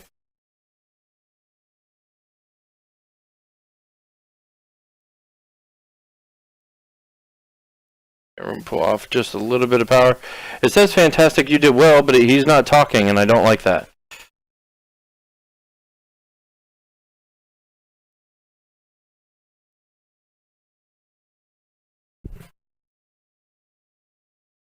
Do not climb back up.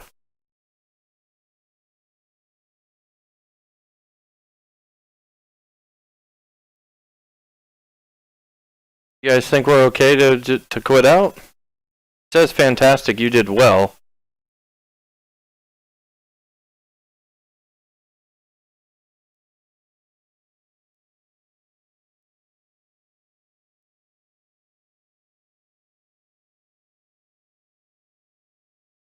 We're straight and level. Might be a little bit under. Give it just a smidge more power.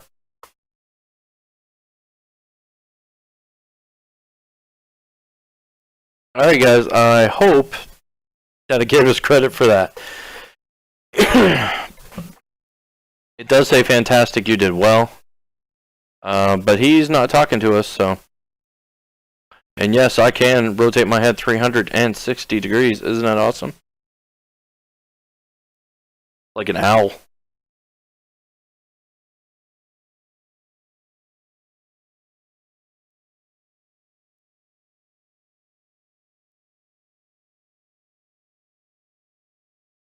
I've done everything you want to, Rob. Why won't you give me the credits?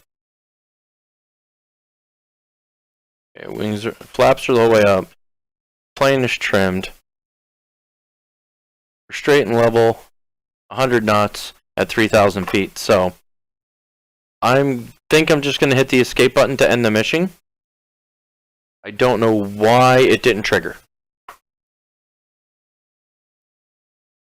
End your flight. View flight analysis or continue flighting. Let's view the flight analysis. I don't know if that'll help us. So there's that big turn we just made. We went down to about a little below 3,000 according to this. He took us back up, then we dropped back down. In here where would have been where we made the turn from here to about here. Alright, okay. End the flight. One of the cool things I like about Microsoft Flight Simulator, and I think what a lot of people like about it, is that it is these lessons. Where is... I thought it gave you a little, like, check off if you had done it. And, like, after 7, you get a little license or award kind of thing. It says, look, I finished this. And you can type in your name, you can print it out, you can post it online. It's really cool. And it may be something silly, but the lessons are viable. Okay? It's like playing a racing simulator on a console. It doesn't teach you how to drive a car, but it does teach you the coordinated skills you need in order to drive a car. What? So the next one's slow flight. The wing and its things. Leading edge, trailing edge, upper cambered surface, lower cambered surface, and chord line. Something cool about airplane wings, most people think they're flat in the bottom, and they're not. Not going to get into that. I was in Civilian Air Patrol for a little while, years ago, like 10 years ago, and I gave a class on the aerodynamics of flight and the physics of flight, and I bored the crap out of a bunch of teenage kids because I love physics and I love flying, and I went on and on and on, as I tend to do. So you learn about relative wind. Relative wind, he's talking about the running motion, so you have your movement, then you end up with relative speed and things of that nature. Talk about the angle of attack. The angle of attack that's important in an airplane is the angle of attack of the wings. The angle at which it cuts through the wind. Some airflow goes over, some airflow goes under. Yep. So this is cool, okay? This is impact and pressure lift versus pressure lift. Pressure lift is how an airplane works. The difference in pressure above and below a wing will cause it to go up, will cause it to go down, whatever the case might be. Unfortunately, it's not the same as when you stick your hand out the window of a car, because as much as you might try, I can't really do it. As much as you might try, your hand is not shaped like a wing. It would need to be larger right here in the middle with a pretty much bulbous thumb and first finger, super tiny trailing edge. So what makes your hand go up and down when you stick it out of a moving vehicle is the fact that the wind is just pushing on the bottom, so you change the angle and it forces you up. It doesn't actually change the pressure above and below, unfortunately.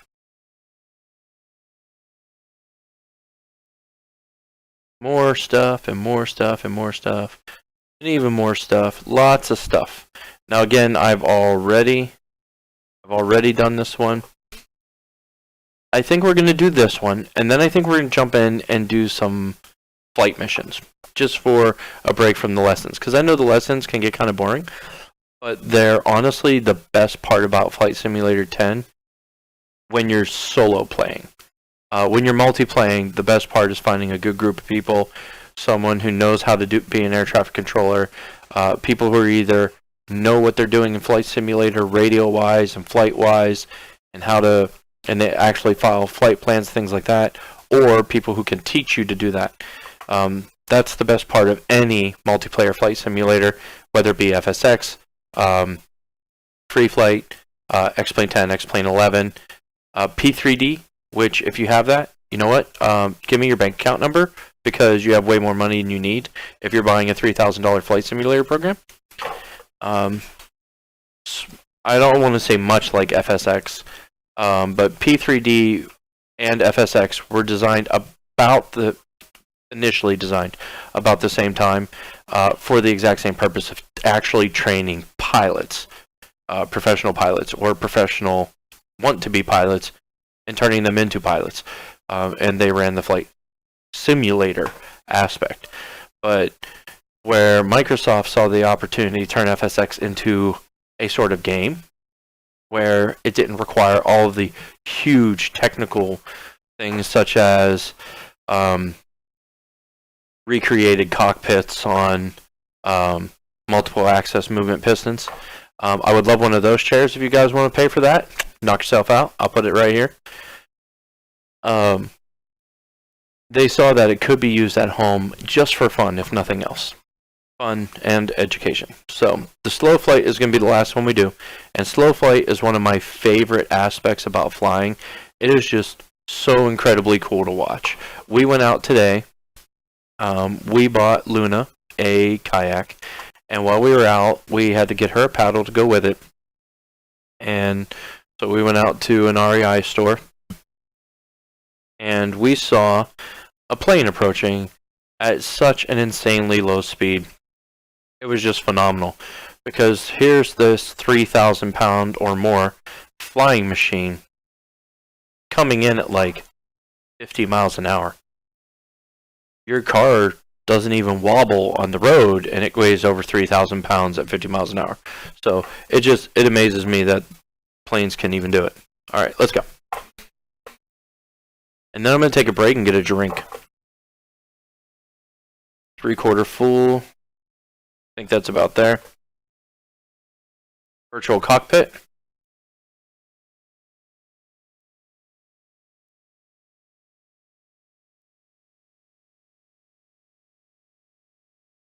.88 zoom.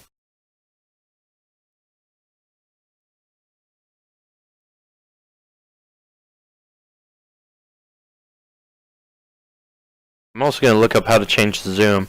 Zoom is usually set to 0.5 for everyone I see who gives me recommendations.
So he dropped the RPM down to idle, maybe. It's at 1800 RPM right now. So he's pitched up about 5. That's not bad. It's still going down a little bit. He's going to have to continually do it.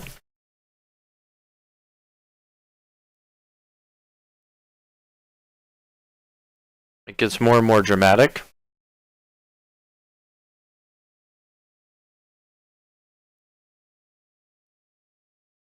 Grr.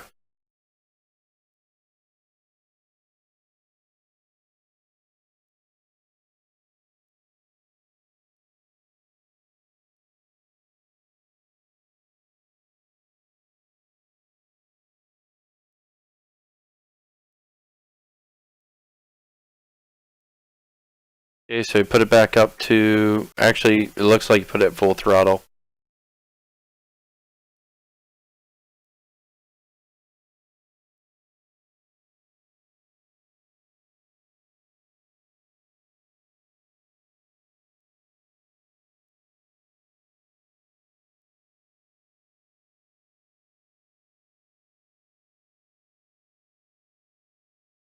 There we go. He's descending just a little bit.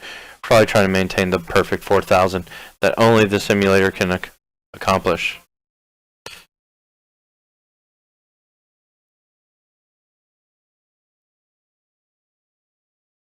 No, I don't want to climb. Guessing 1,500 is way back here.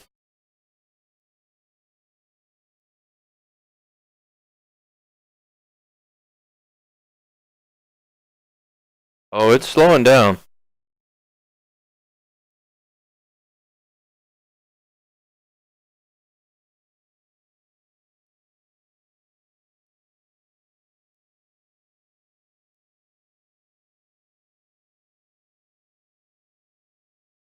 Okay, where is...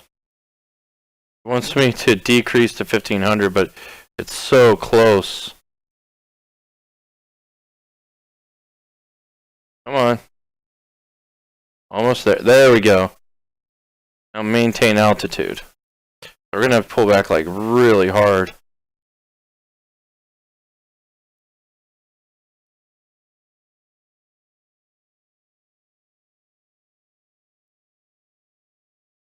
Okay, so we're at 2,000 RPM.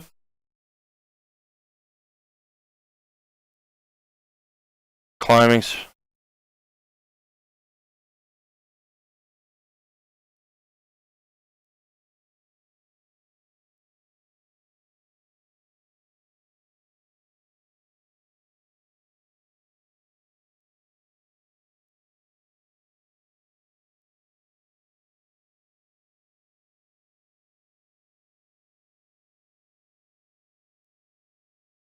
Okay, we're gonna...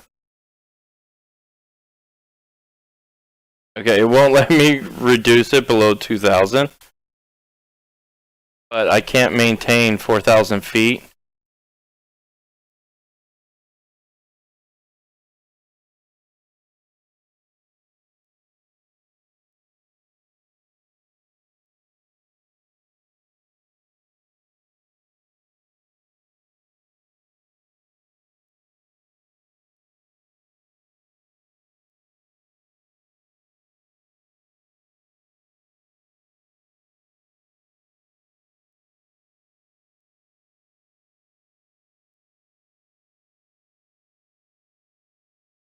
I gotcha, I gotcha. It does. I'm almost there, and it doesn't like it. AK-47 boss flight night. Yeah, man. Welcome to the Friday night flight. Of course there are.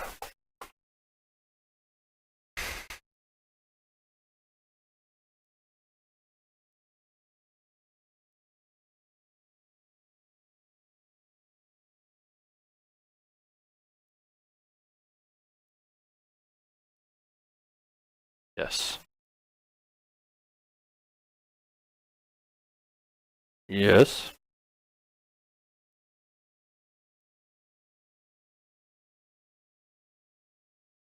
And again, I say, always read the ground school material. I'm skipping it because I've read it 15 times before. Nope. Uh-oh.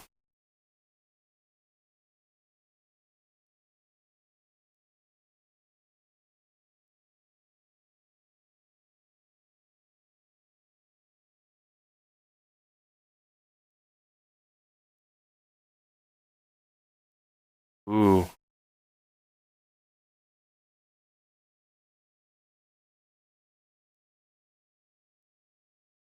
Okay, so we're going to back off the power because we're going so fast.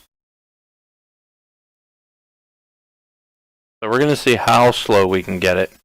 We'll probably end up putting the flaps down too. I'm giving it a little nose up trim because I have to put back pressure on the stick right now. Because it wouldn't let me adjust it properly before. And it switches over to my settings afterwards. Hello from Japan.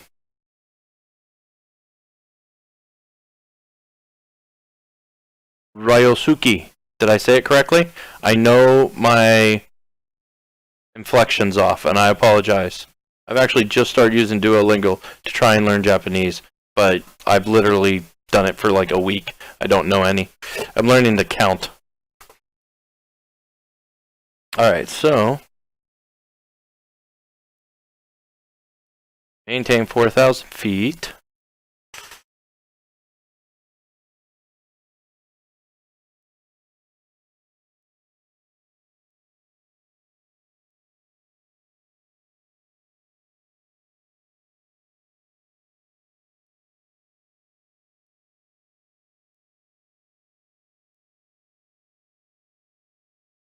Oh no, you don't.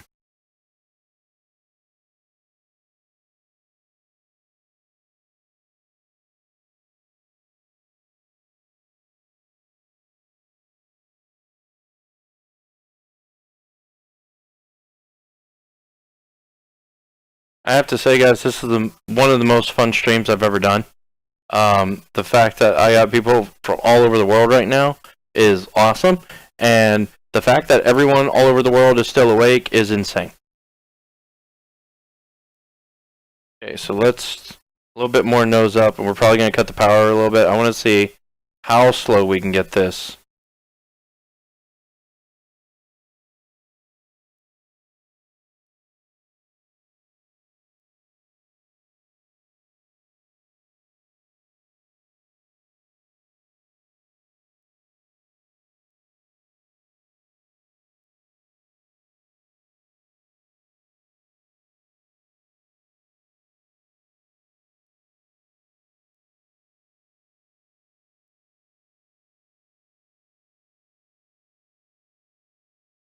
Ryosuke, welcome to Eden. I'm Wings. How are you doing tonight? AK, you're being pretty quiet tonight other than the flight night comment. How you doing, man? Welcome back to the stream. Thanks for showing up again. Okay, we're losing altitude. Let's adjust a bit so we can maintain it. In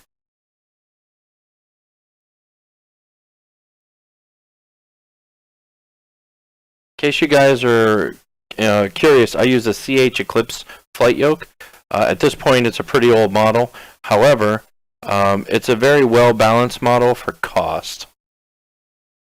It has all the controls you need to fly pretty much any commercial aircraft anyway, without having to put out hundreds and hundreds and hundreds of dollars. Come on, you can do it.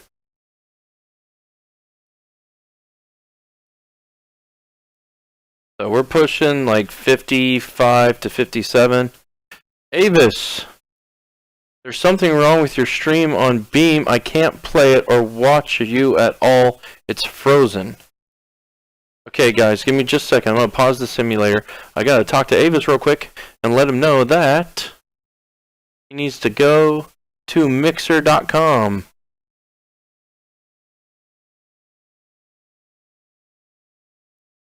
/ Wings over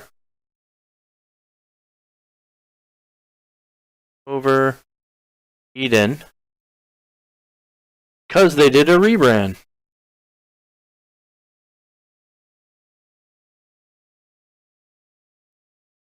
So you guys can do the same thing. AK-47 boss, I know you set up an account, even though I am aware that the stream is working like awesome tonight on both Mixer and YouTube. I am so thankful for that. We've had so many issues lately. So if you guys aren't aware, I started on YouTube a little over a year ago when Beam came out and was bought by Microsoft at the recent PAX conference. I started streaming on Beam, and I loved the interaction you get. Instant feedback with the chat. But it was like that before the rebrand. Okay, it is working perfectly here for me and on YouTube. So, Avis, you might want to try viewing it on YouTube. Alright, so I'm going to unpause because we are in the middle of trying to see how extreme we can get this. I am trying to trim. Okay, we have reached the max of our trim. So anything else we do is going to require us to actually apply back pressure to the stick constantly. So instead, I'm going to add power so that we can maintain it.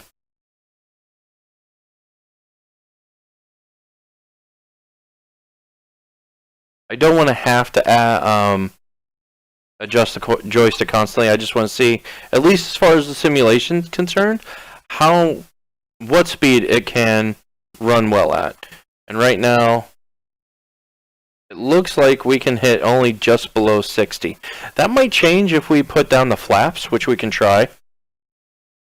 So 10 degrees of flaps, 1 notch. Should pitch up quite a bit.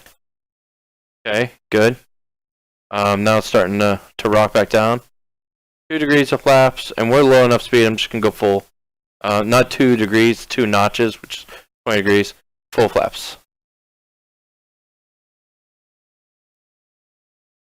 That's actually making it harder. Alright, so we are out of this one, guys. We did really well on that one. I enjoyed that a lot.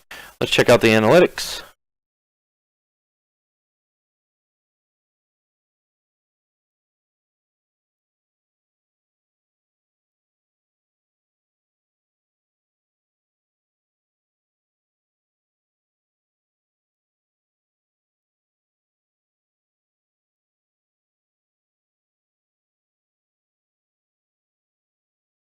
Avis is saying that it looks like it's paused. That's something else they did. They added a pause button to the stream, which I love. That's something that's just always a good thing. All right, let's end the flight. All right, guys. I've been going for 2 hours, so I'm gonna take a break. 5 minutes. I'm gonna get up. I'm gonna walk around, things like that. I'll even turn on the music for us. There we go.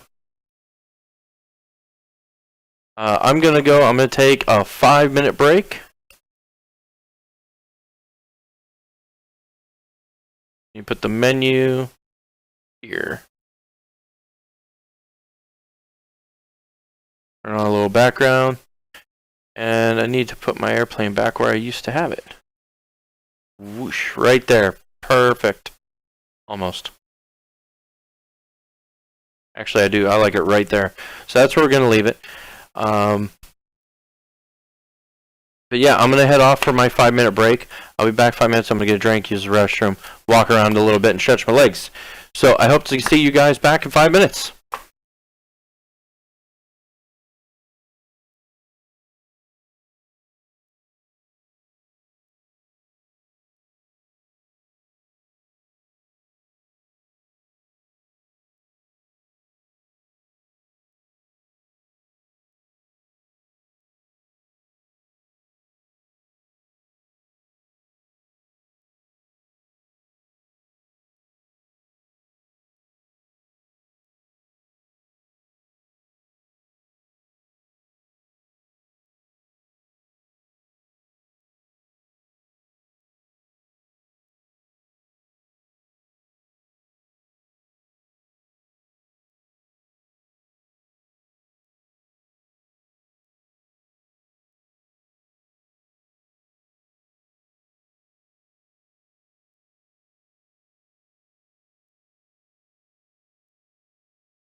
I'm back, guys. Sorry, I said all right, guys. I'm back, but I unmuted the wrong thing.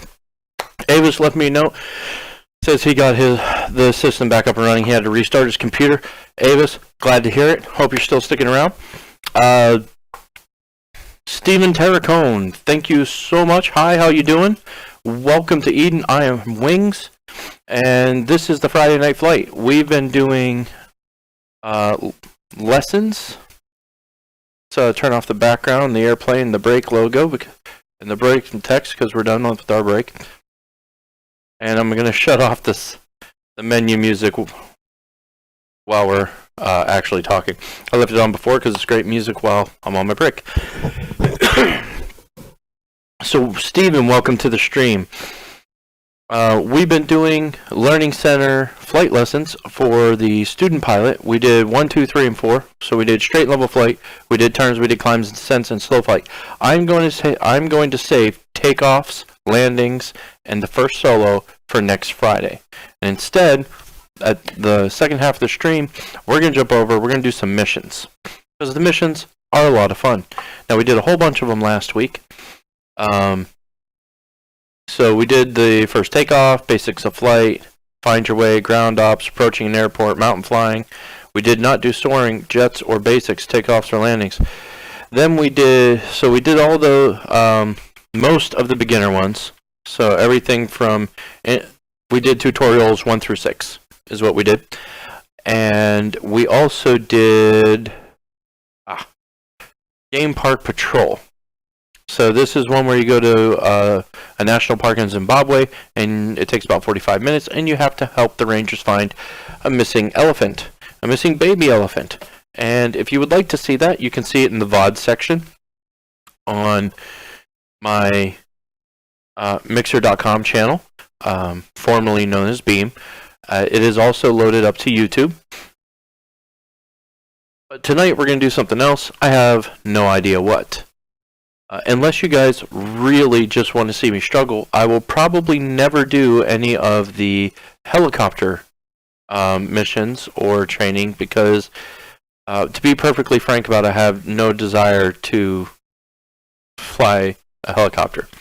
I'm a winged aircraft, a fixed wing aircraft kind of guy. So, why don't we do Introduction to Soaring, however? See if we can do this one. I always have a lot of trouble with soaring. Transitioning the jets is kind of a bit much in here, but we might try that one as well. Because you need more training than it gives you for transitioning the jets. Your speed slowly builds and even more slowly declines sometimes. So let's go to the briefing for Intro to Soaring. I'm so glad I got it to pick up the menu as well, because that's awesome. Alright, it takes about 30 minutes to complete. We'll be flying a DG-808S competition sailplane. Our objectives are to fly through each gate and return to land at, what is this, Minid-Tahoe Airport.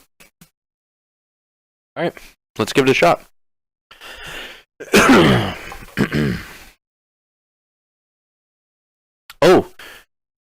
Before we do that, I said, and I'd almost forgotten, for those of you who aren't familiar with Beam, now known as Mixer.com, there are a lot of interaction options. So, Avis specifically, because I see you are on Mixer.com, AK-47, because I know you like some of the buttons as well, those are now up. I didn't have them up, and I'm really sorry about that. I just forgot to start that at the beginning of the stream. So Steven, Suki, sorry. This is really loud in my head. Kyler and everybody else, if you haven't tried Mixer, I highly recommend it.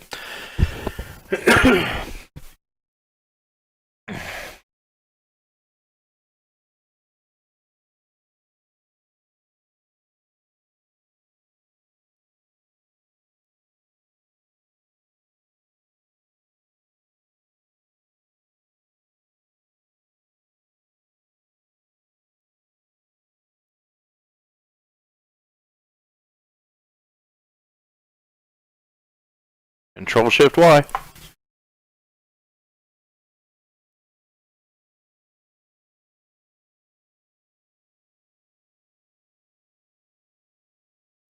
Which is crazy.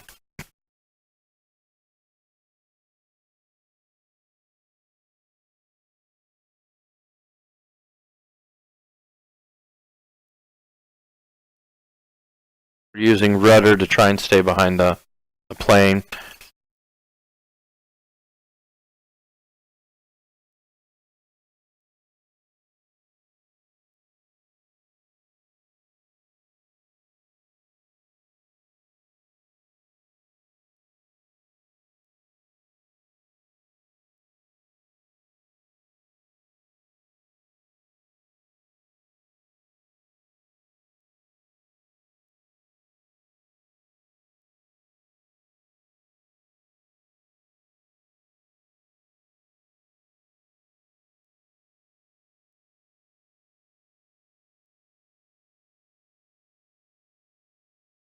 Okay.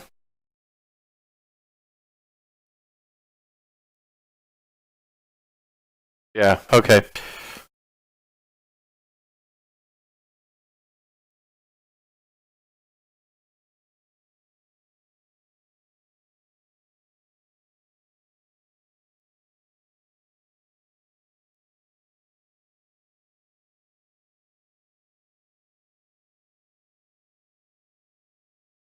Wow, this thing's ultra sensitive, and I can't tell if the gear's up or down because it defaulted to a different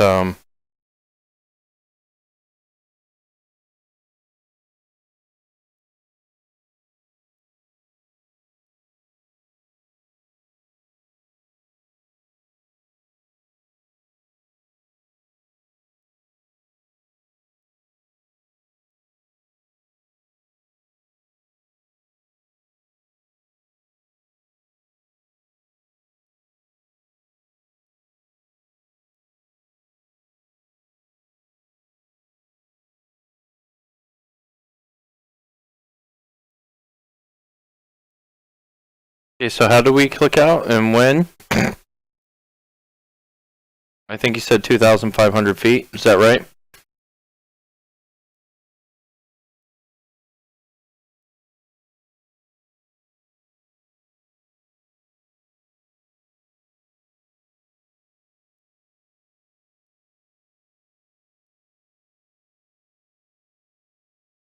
I'm sorry, does it say he's 6,000 feet in front of us?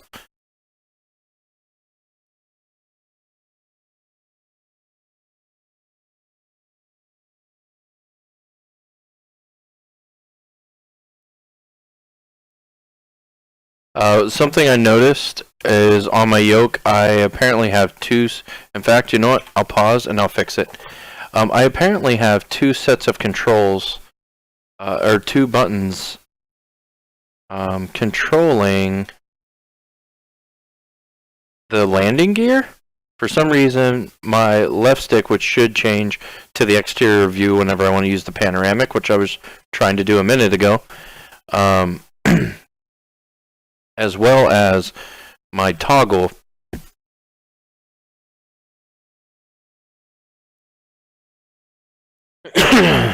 Let's see. Landing gear. Okay, button 1 and 8. Extract, restract. Okay. So, I don't know.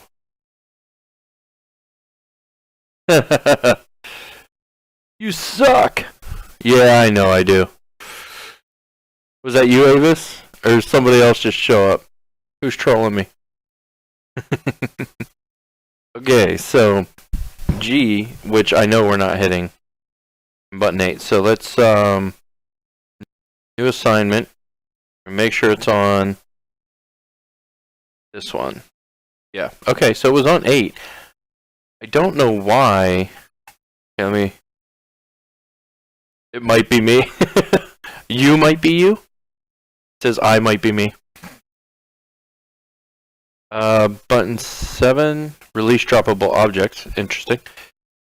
18 and 19, trim rudder left and right. What? Oh, that can't be right. It could be. Button 23. Button 9. View. Yeah.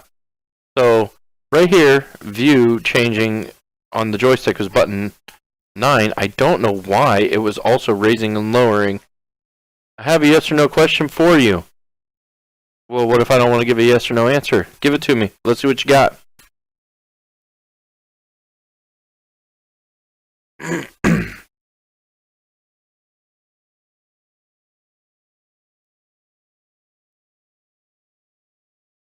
Come on.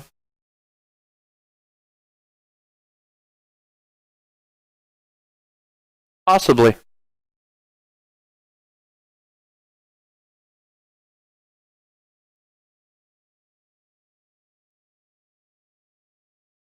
It alt-tabbed me out of... Oh, no, you don't.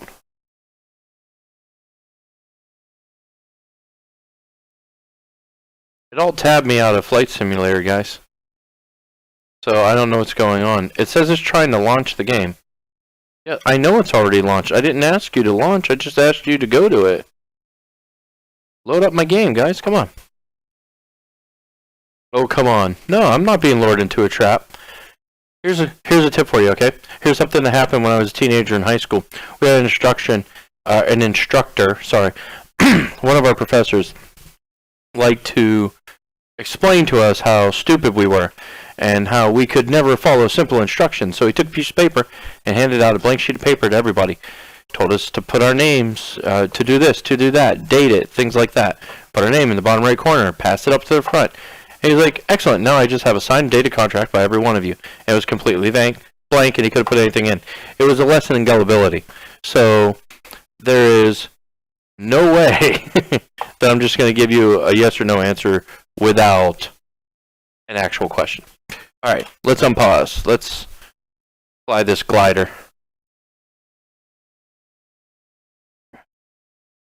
The lift on a glider makes any change insane. There we go. I don't know why it was putting down the landing gear before.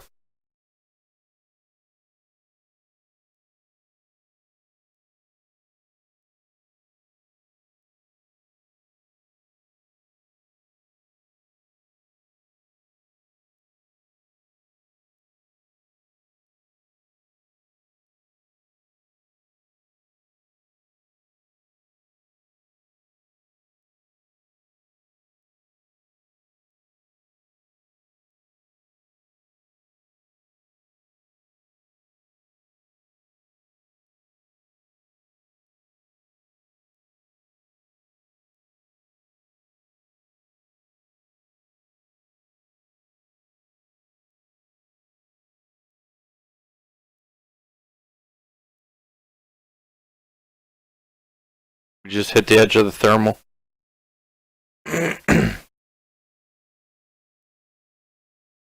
A sword?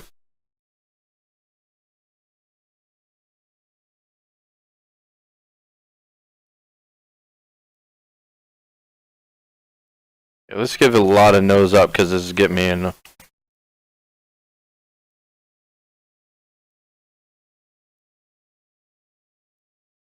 Where's our heading indicator?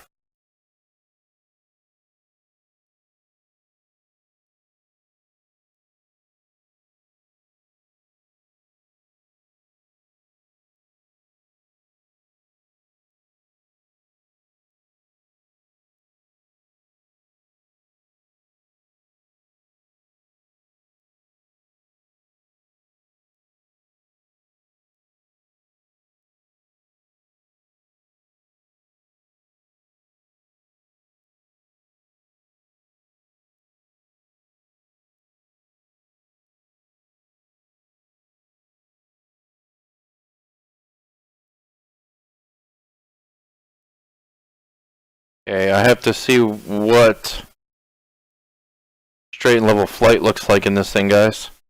We are clearly rising really fast, but our speed is so slow. Tell me if you give up. If you do, yeah, you got it. Oh no, I think I'm exiting the thermal. Oh no, but my turn is not tight enough. Okay, you know what? We're gonna go. Yeah.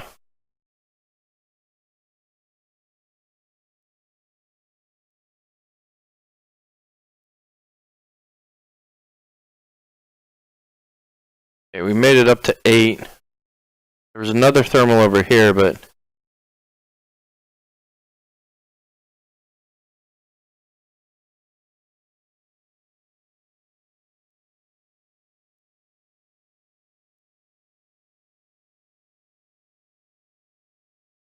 I'm gonna fly over to this thermal, try to circle up a little bit more.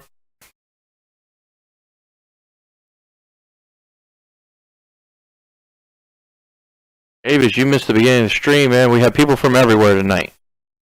We start off with Argentina, Japan. There was another one I've forgotten. I'm so sorry. Venice.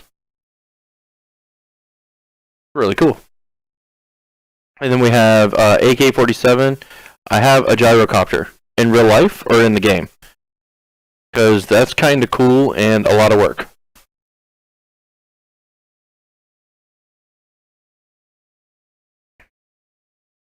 Okay, we're gonna have to deal with the descending air a bit because I want to increase speed.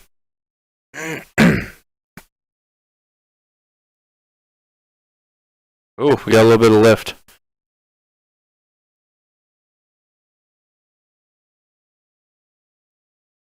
So we've almost hit the edge. If we make tight enough turns, we can climb for in real life. That is really cool. Is it a kit? Did you build it yourself? You can get for about 8 grand. Well, you know what? If I had 8 grand, I would have my private pilot's license. I made the comment, I don't know if you heard, but I prefer fixed-wing aircraft. So gyrocopter's definitely outside my realm of comfort. That being said, yeah, if I had $8,000 to do with as I please, I would definitely just use it to get my private pilot's license. Oh, you just straight up bought one. That's okay, cool. I've seen a lot of people with the more exotic aircraft, like power gliders and gyrocopters and things like that, where they purchase a kit and then, they build the engine and everything for it. Okay, I'm not sure where I'm supposed to go. I see off to the right in front of me. Okay, we're not quite inside just yet. I see off to the right there's actually a gate. I don't know if that's the first gate or not. Okay, we are definitely inside.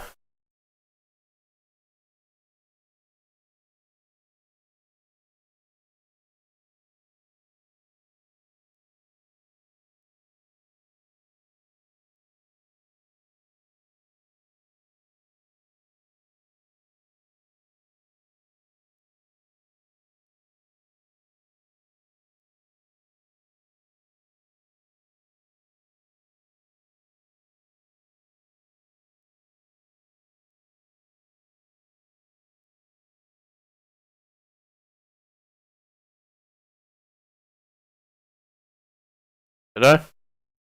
Oh.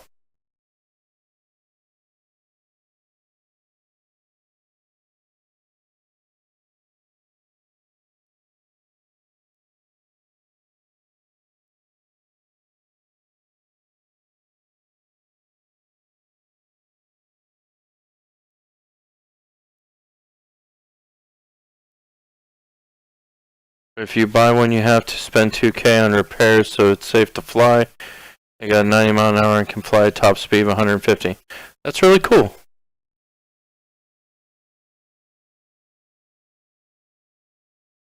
Okay. Rudder in the turns. Something I hadn't thought of.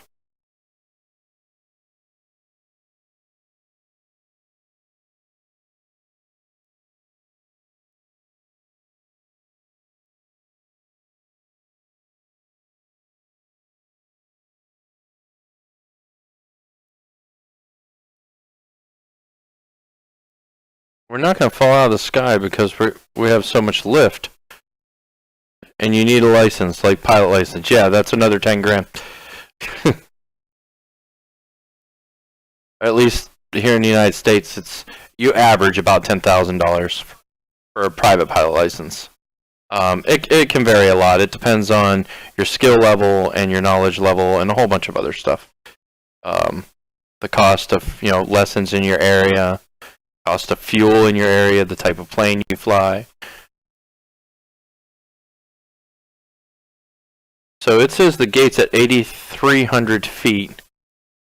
We're at 9,000, so I think what we'll do is we'll just keep rotating to gain a little more altitude. Oh, we're about to stall. Until we're back on course with it, and then we'll fly over. Rosh TRK, welcome to the string. I will not salute you, I don't know you. I'm Wings, welcome to Eden. How you doing tonight? We are doing a glider mission, a glider gate mission in FSX on the Friday night flight. We just finished 4 of the pilot training lessons, and now we're just going to run some missions. Alright, we hit 10,000 feet, guys. We're well above the gate at this point. So it shouldn't be hard to hit. We just have to get rotated enough to actually find the gate.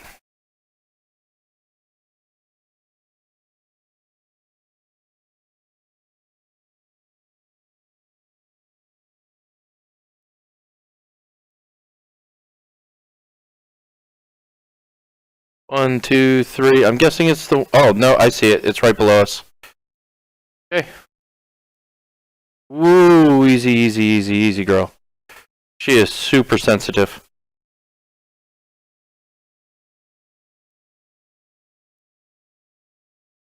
In case you guys are wondering, you can turn off the noise. I'm not a good enough pilot to do so. But planes agree, this... Avis, what? Okay, so we're gonna pull up. Otherwise, we will overstress the airframe. We do not want to gain more altitude. I just missed the gate because I got way too high above it. Sarah, everything is cool when you're part of the team. Everything is awesome when you live in our dreams.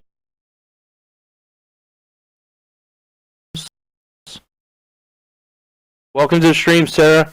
Thank you so much for the host. Don't crash.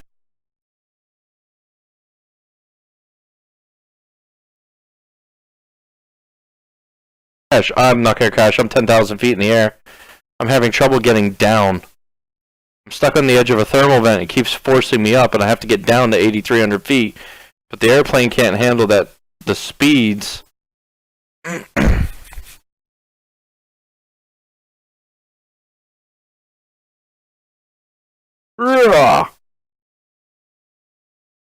Yank and bank on a glider, guys. Alright, so the next one's over here at 10,000.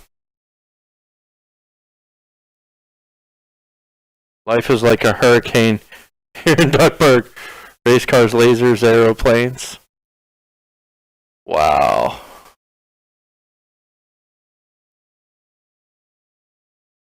Which gate am I headed for? Oh, no, no, no, we have no lift. No lift. I stalled the airplane.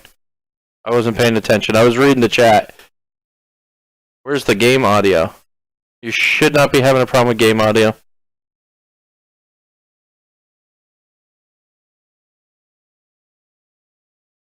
Okay, guys, let me pause real quick.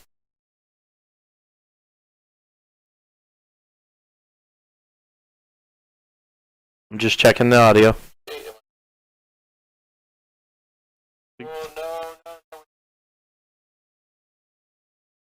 Okay, yeah, I can hear me, huh? But not the game. That's weird. It's set up right.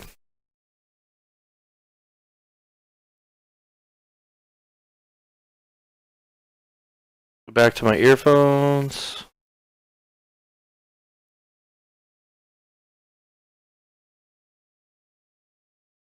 Oh, there we go.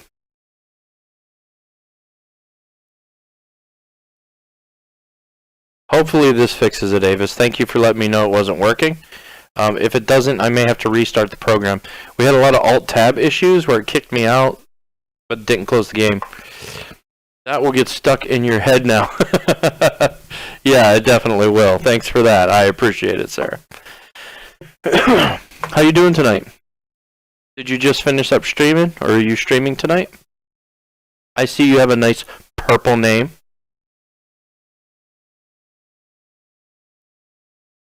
Alright, I'm going to switch back over so that even if the audio is not working, we can at least complete it, get it done, and then turn the sound back on. Now, okay, now to be fair, Avis, this is only the second time I've actually done Microsoft Flight Simulator on the channel, and I'm learning. Dylan M, hi, welcome to the stream, man. Welcome to Eden. I'm Wings. How you doing tonight? We're trying to hit a gate 1,100 feet above our head. And behind us. Ah, there it is. Nice smooth ridge lift. To stay in this lift, turn and fly parallel to the mountain. When you feel the lift waning, turn away from the mountain and do it again. Ridge lift occurs when the wind is blowing up and over a hill or a mountain. This generates an area of rising air or lift on the windward side of that hill. Instead of circling like you would in a thermal, to make the most of ridge lift, you'll fly a back and forth pattern in front of the hill. You'll gain altitude with every pass. There are some dangers associated with ridge lift. You're flying in close proximity to the mountains, so there's that would be dangerous, yeah. Always turn away from the hill. There are also turbulent areas of downward moving air on the downwind sides of hills and mountains. We're both small and should this collaborate sometime. Drag you right into the I'll have to check out your channel, Dylan. Stay on the side of the mountains. I have no problem with you sending me a message, and we can see if we can do a collab. Are you on Mixer? Wind is blowing from. See the series of gates along this ridge? Keep climbing until you can clear them all on one pass.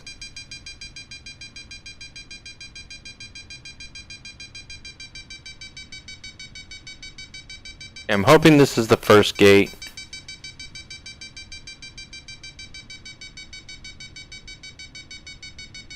Think a little bit more.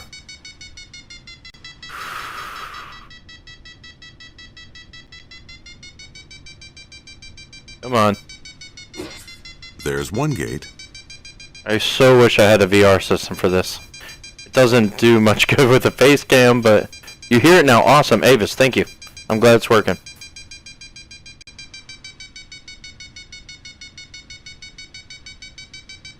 I actually have to force it down. I like how it says it's nice smooth ridge lift, but it actually is quite the pain. The fluctuations. Yeah, there we go. I want more speed, a little bit less lift, if you please. Good job. I mean, we barely made that one. What's its elevation? 11,170. We're already there, so we're just going to try and level off. And line up a little better with it.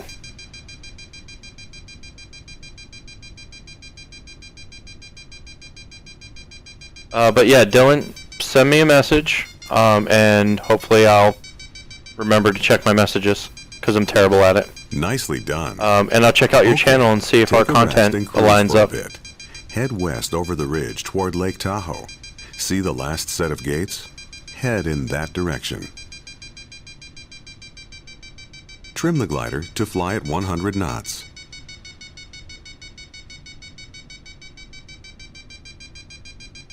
You may encounter some sink on the other side of the ridge.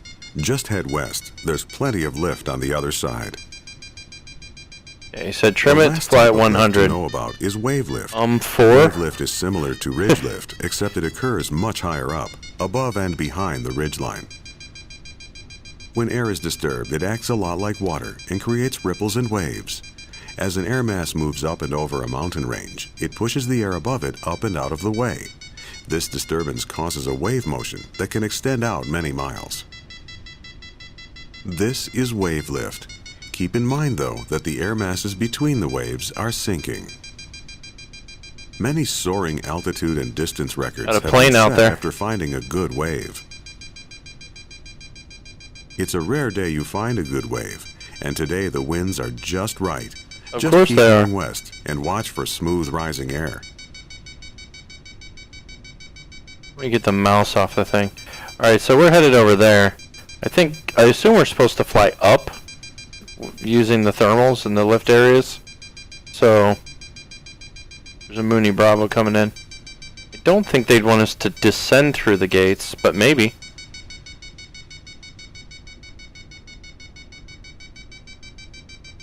A little more west, if you please.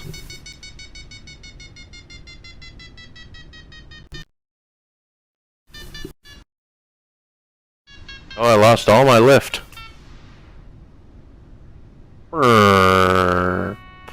Oh, it did. It wanted me to actually ride that lift the whole way up. The first gate's at 15,000 almost.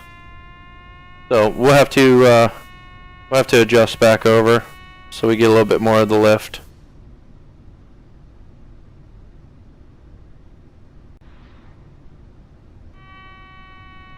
Still dropping. He said not to worry about it.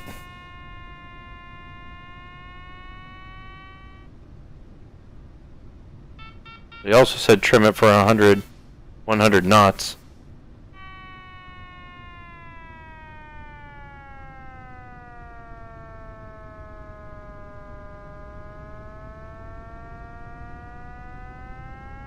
Oh, I think we caught it.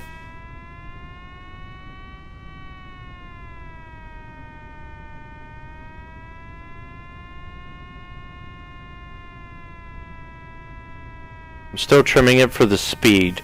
He said to trim it for 100 knots. Obviously, the faster the speed, the greater the rate of climb. I love it when there's no tone. It's gorgeous sounding.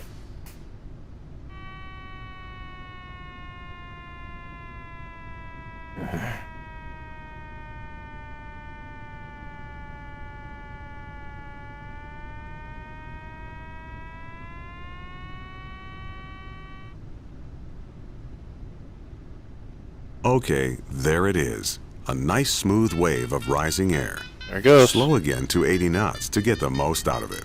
The waves run parallel to the mountain range. You can climb in the wave, flying a pattern much like you did on the ridge, or you can just keep flying straight along the mountains. Try and line yourself up to fly through the next set of gates. The first gate is at an altitude of 14,700 feet. Yeah, we're only a little over 11,000. So, where's the gate at?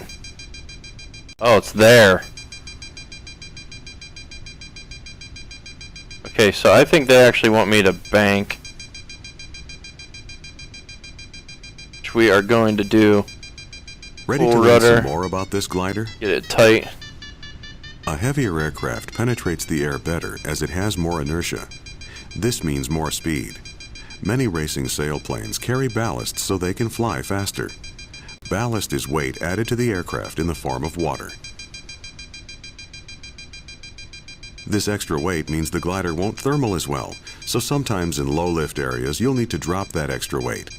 This is done by opening valves to jettison the water. Don't do it now as you'll need Yeah, I the was gonna speed say, to do I get home. need? But the valves are controlled by the chrome handles on the right side of the cockpit. Next subject, flaps. Lift itself creates drag, and drag slows you down. Gliders usually have an enormous amount of extra lift. When you fly fast, this extra lift isn't needed. It just slows you down. To reduce the lift, this glider features a negative flap setting. Once the flaps are at 0 degrees, just press F6 again to move the flaps into the negative range. To set the flaps to neutral again, press F5. Alright. We're at almost Another way 12,000. to reduce lift in gliders is by using the spoilers, vertical plates on top of the wings that can be extended to spoil the lift and cause drag. Spoilers are generally used to slow the glider down for the descent and landing. Modern gliders are so efficient that you have to do something to coax them to the ground. Yeah, it's insane. In the DG-808S, the spoilers are controlled by the blue handle on the left side of the cockpit. Blue handle on the left side. Okay, I see it.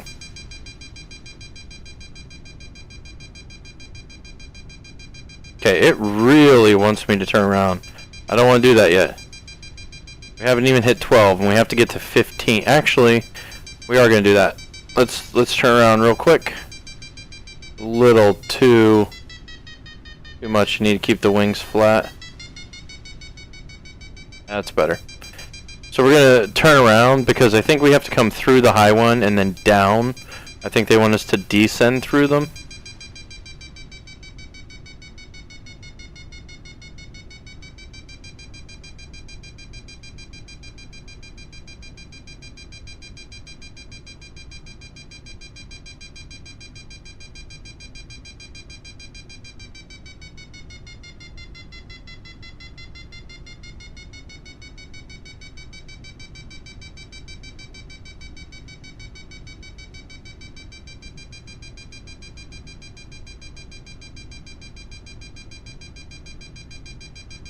Okay, that's close to 80. Look, Mom, no hands.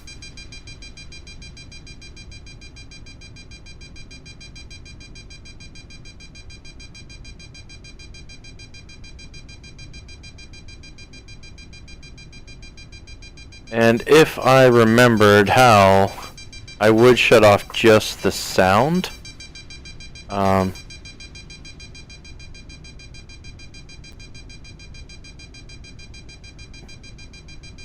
But the only thing I know to do for sure is to shut off the power.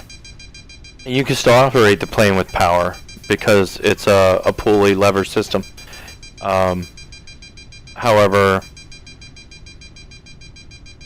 the instruments don't work, or most of the instruments don't work.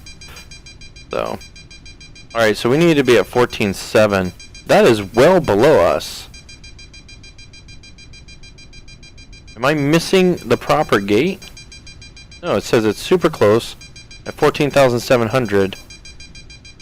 We're only at 12,000 and we're well above that gate.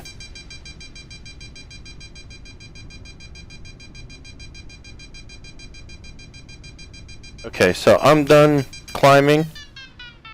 Oh, we just lost all of our lift, guys, all of it. Okay, we're gonna send, line ourselves back up here.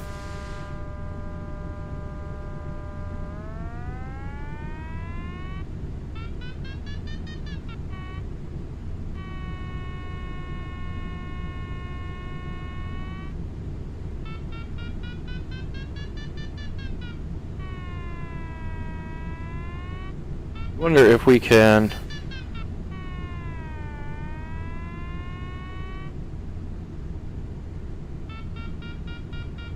So I'm using the blue lever he was referring to actually cause negative lift to get our speed down.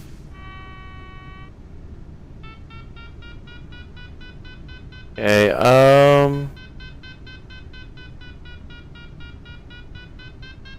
okay, let's go ahead and turn. I think 3 nautical miles, probably far enough. Avis, you know the plane you showed during your start of your stream and during the 5-minute break. Everyone is dead and they died because the G-force. Yes, but they had a lot of fun.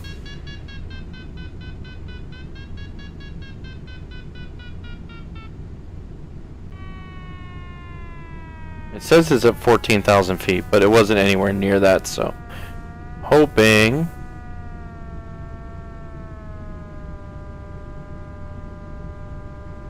Wow, I so overshot that, like by a ton. Oh no, I didn't. I mean, I didn't go out as far as I hoped I would, but I actually like the blue lever being down. I think it's set at like 50%. I don't recall exactly what he said it was called, but it does help a lot. We gotta... Ooh, this is gonna be close. Come on, you can do it. Rudder work, rudder work. That's one. Come on. Our speed is still too high. Come on, rudder. Do your job. Wow, this is hard. And another. Very nice. One more. Would help if I had it all centered, right?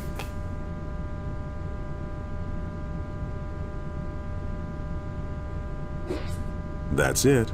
Well done. It's like magic, isn't it? No engine at all, and you've climbed this high. You can either keep soaring this wave or head back to Minden. It's up to you.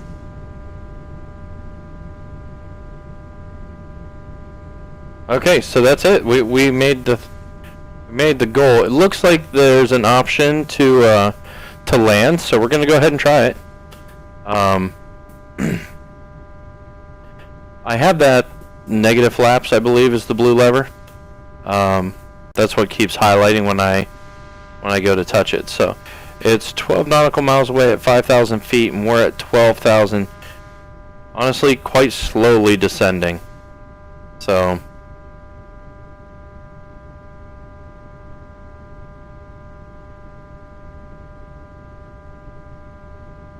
vertical speed indicator is full negative.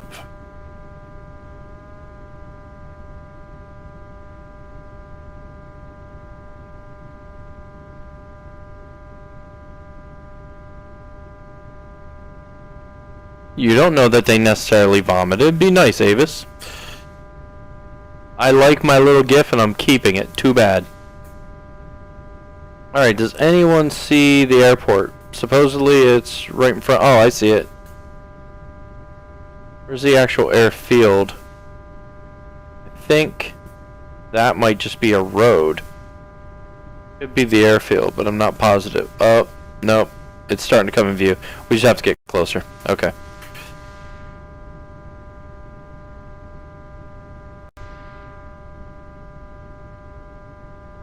This is the perfect time for those negative flaps. Yeah, I'm using them. Press F5, then F6, and watch your speed increase. Careful not to exceed 140 knots.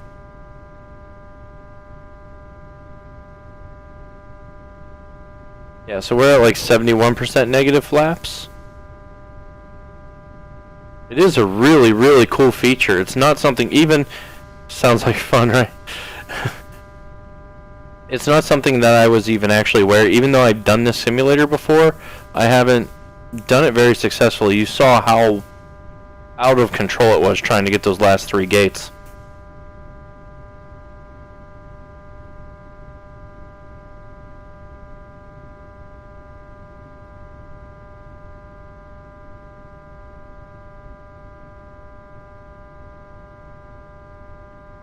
Nine nautical miles to go.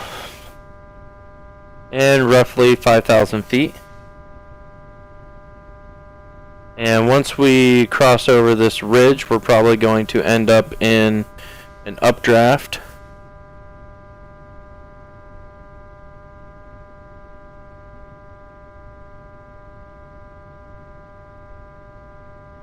Our speed is indeed dropping. I keep adding a little bit of nose up trim control to try and keep us on sort of a level flight, but every time I do, oh, here it comes. I heard it, but every time I do, I have the issue where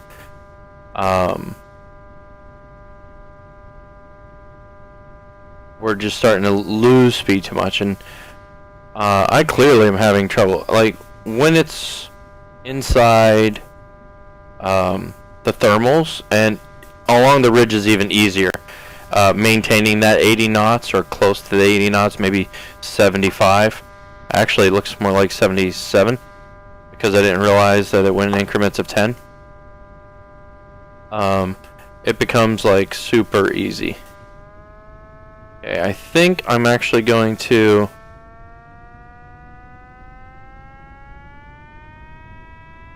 Okay, well, I don't want it crazy. I just don't want to crash into a mountain. Time to line up with the runway before you lose too much altitude. Retract the speed brake and make sure flaps are neutral by pressing F5. Go ahead and dump your ballast if you haven't already. Turn the chrome handles on the right side of the cockpit.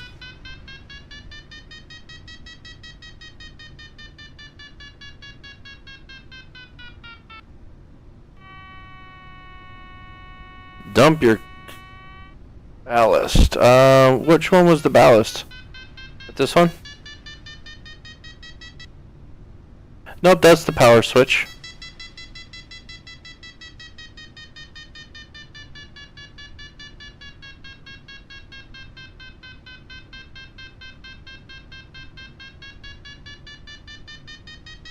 I just click on it. Stop it.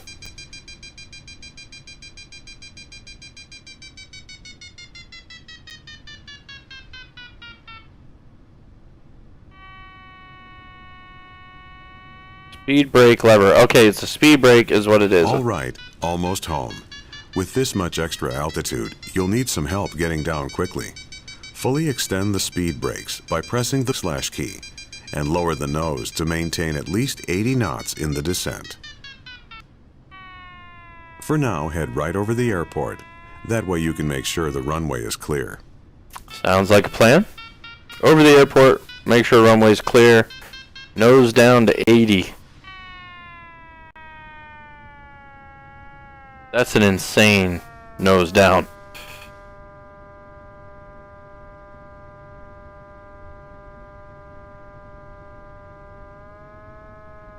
Stop it.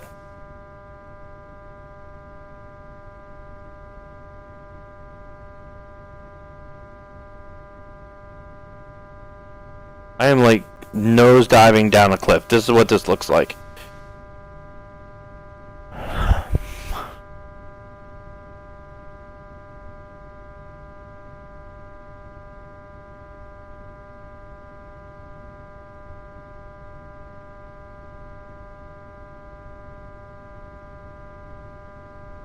I seem to be skipping 0.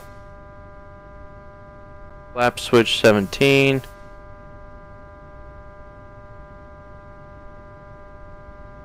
Okay, 0. Not quite 80. I have a lot of... Okay, I am off on the speed brake. Pulling up.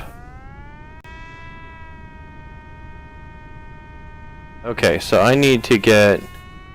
He wants me to go straight over it.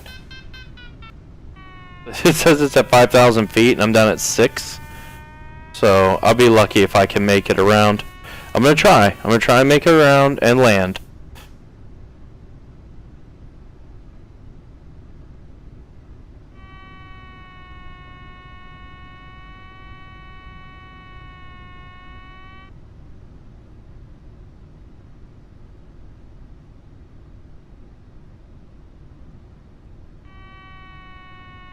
I'm tempted to break off right a little bit and just line up and land rather than wait. Rather than fly over and then circle back around.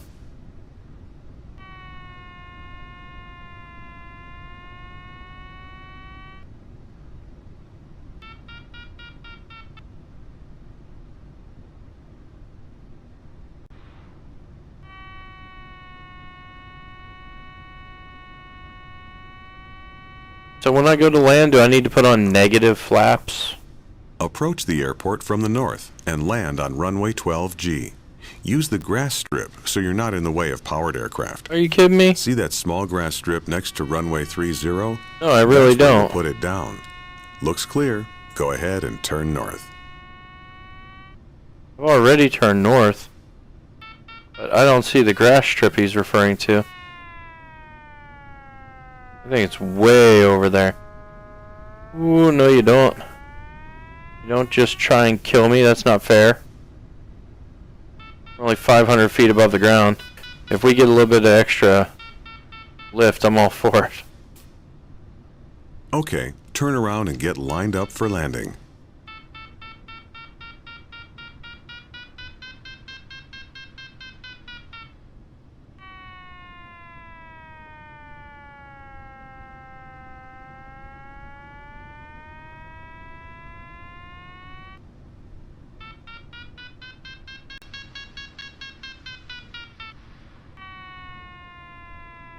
Okay, I think I see the grass strip. I think. I think. When you've got the runway in sight, drop the gear and extend the flaps to full. In this configuration, the glider will land much like a powered aircraft. Flare just a bit as you approach the ground. Wow, we way overshot that because I didn't know where I was going. Descend or slow down as needed. Once you touch down, extend the speed brake to full by pressing the / key. Try and touch down at 60 knots. At 60, okay. So flaps are full. You wanted us to do what else? We don't need the speed brake. I don't even need the flaps at full. We're gonna stall if we're not careful.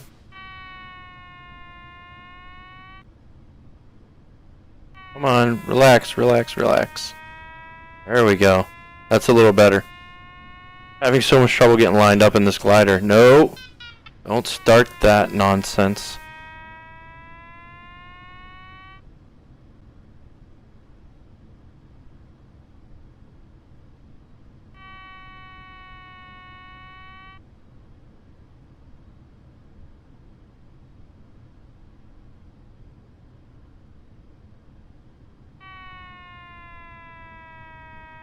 Okay, he said to put on full flaps, but we're going so slow. So I'm actually removing the flaps so that we get some increased speed. We're going to lose a little bit of our lift, so. And I think we're actually going to end up crossing the other runway. And not for landing purposes, but for I don't have enough height for my approach purposes. Okay, we're a little bit off to the right, so we're going to, or off to the left. So we're going to make some corrections. Try to land. You guys thought I was good at this when I was going through the training missions, right? Except for those were powered aircraft.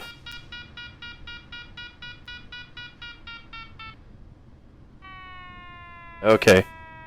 We're going to end up landing on this side. I don't have the height and or the lift to actually keep it up, so.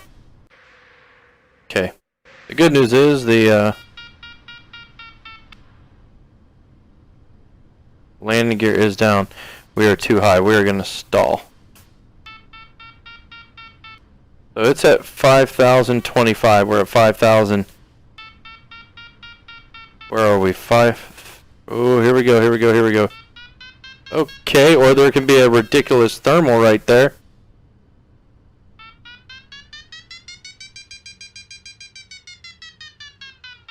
Oh, we're gonna crash.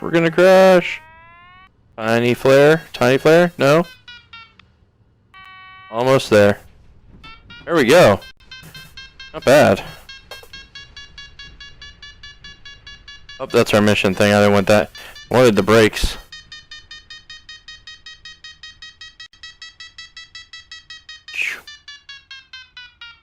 Oh well, close enough. At least you're on airport property. Great flight today. Oh well, close enough. At least you made it back to the airport. Lovely. Bless you, boo. There we go. Oh, no. Oh, is it just a click? Yeah, it's a click feature. I love that. You can actually bail in the air by clicking the right one. It does a canopy blowout. But I think it really just ends your, You're alive! Oi! I'm a good pilot. Shut everything off. So we finished the mission. Yay! That's another one down. We got our carbon wings. I just, I'm gonna wait for the restream to catch back up. I want to make sure it's still keeping track of the end mission, the flight analytics, stuff like that. Thank you guys very much, Avis, Sarah. Thank you. I try. And to be fair, yeah, okay, it's still working. Awesome. We're gonna end that mission. Do we do another one? I don't know. I've been streaming for 3 hours. It's kind of late, and I was so incredibly tired earlier. So that one was supposed to take 30 minutes. Took me an hour to complete. What did I skip? Oh, the soaring. Intro to jets. Helicopters, I'm probably not going to do either of those. And I don't want to do the jet one right now. Executive tour. Fly the Secretary of Defense around Edwards Air Base, estimated 30 minutes. Yeah, I'm actually going to have to, okay, let's go to Alaska. We'll do this one. It's supposed to be 15 minutes, so it shouldn't take me more than 45. Cessna Skyhawk SP, Model 172. Land at Sitka, Rocky, Gutierrez Airport. Let's go for it. Let's try it. Why not? Look at the crazy.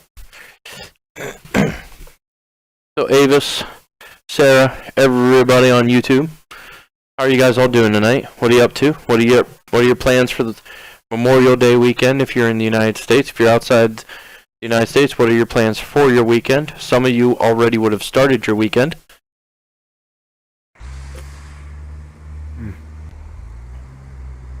Okay, that's Sitka straight ahead of us. Now that we're clear of the mountains, we can start descending toward the runway. Reduce power and let's start down. The wind is blowing from the west, so we'll land on runway 29er. We always want to land into the wind. Nothing much.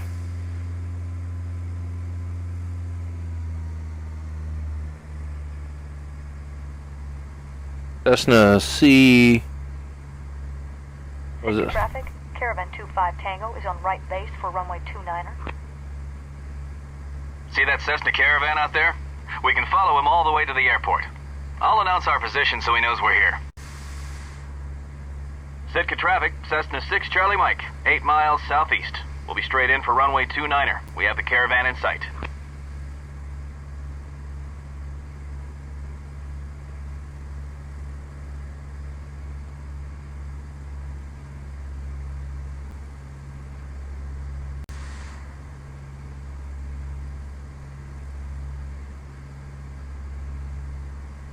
Alright, so we gotta get down to 90 feet because they're practically at sea level and we're at 5,000. I'm gonna cut the power a lot. I like 1900. See what we can do speed-wise with 1900. Caravan 25 Tango is on final, runway 29er. Oh, they were in the pattern. I thought they just took off. Add a notch of flaps and slow down a bit. We can't land until he's off the runway.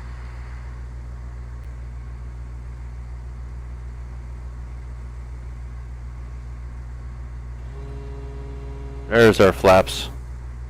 Oh no, you're not pitching up on me. Trying to slow down, but not trying to climb.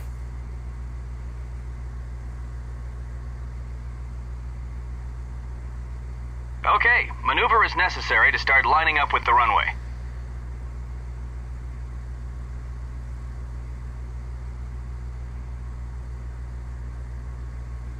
I think we're gonna go with another notch flaps. We can go as slow as we want, as long as we continue to send. So,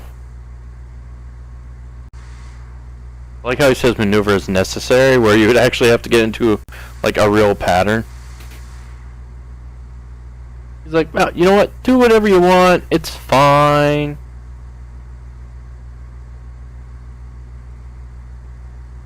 Oh no, I'm not even close. I shouldn't have turned. Okay, we're gonna back it down a little bit more. 1600 RPM. Nice. One more thing of flaps so we can go super slow. They should be at full now. Yeah, they are. Good thing about Cessna is you don't have to worry about landing gear.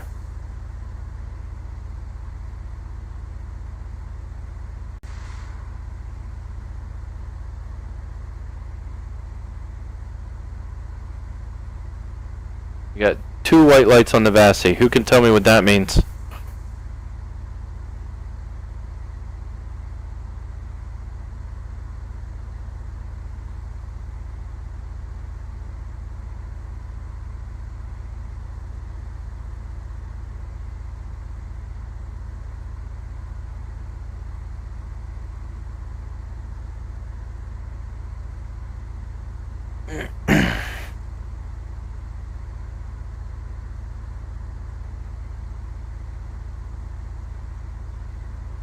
That is the slowest moving yacht ever.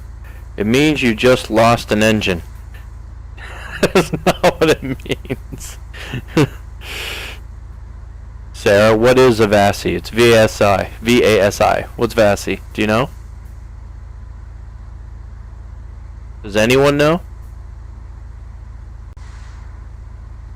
You know, someday when I'm rich, I'll give out like hats and stuff as rewards for people who know aeronautical info. Can be a while. No idea. Okay, well if you look up ahead of us, there's the runway. Caravan 25 Tango is clear of the runway.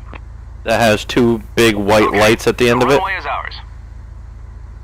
And that's what it is. It's a visual aid for landing. Depending on your angle, they're white or red. You want half white, half red, and that usually means you're right on line.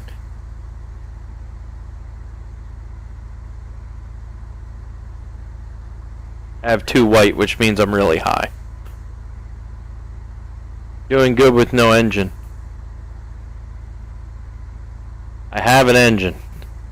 Even if I wasn't, I could probably still make it.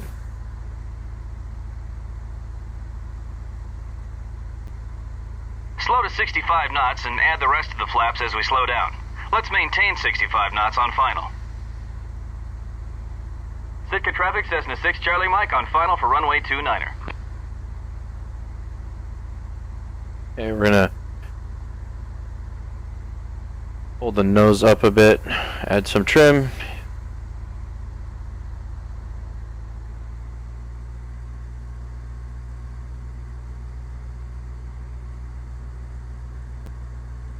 No, you don't. No, you don't. 29er, yeah. Yes, 29er.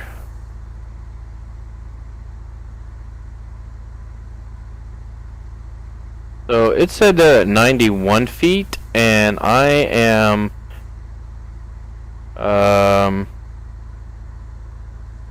quickly approaching that. So we need to trim up.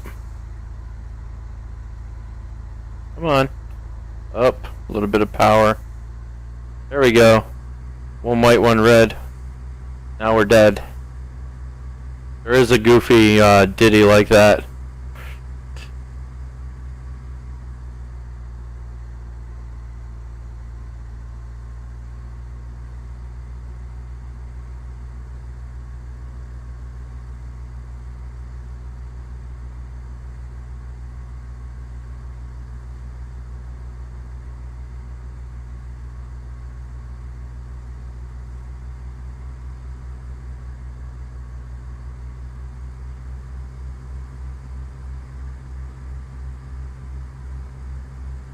Okay, 2 red, 2 low. Oh, you missed the boat. Yes, I missed the boat. There is one. No extra points for you.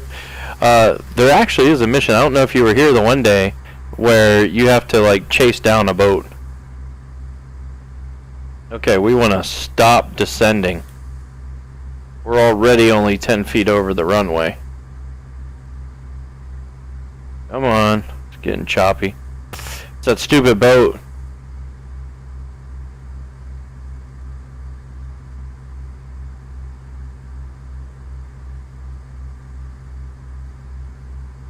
We're actually coming in on an angle. Not tilted, but just actually on an angle.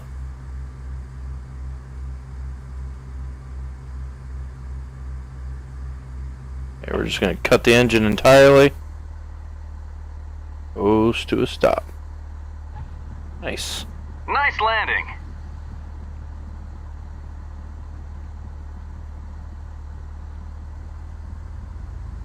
Now we have to get off the runway.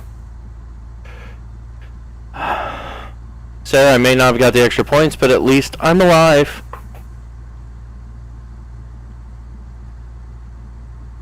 What do you think of the changes they made, Sarah, when they went over, when they rebranded for Mixer?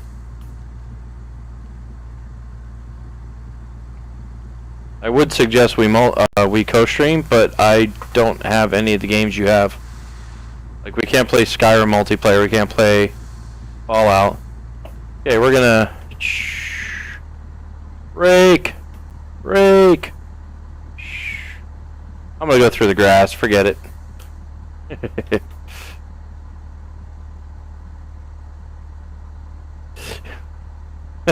What, the grass thing? It already said I passed. It didn't actually want me to go to the terminal. I just wanted to go to the terminal.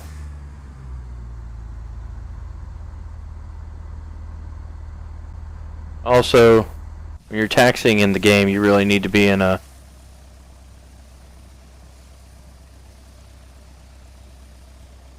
Whoa, we got it up on 2 wheels.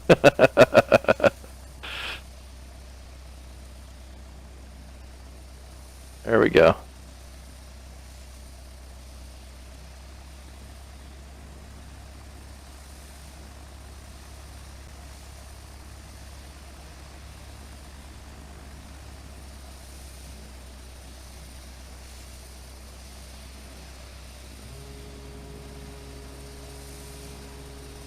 Laps up. Engine down. Yay, we did it.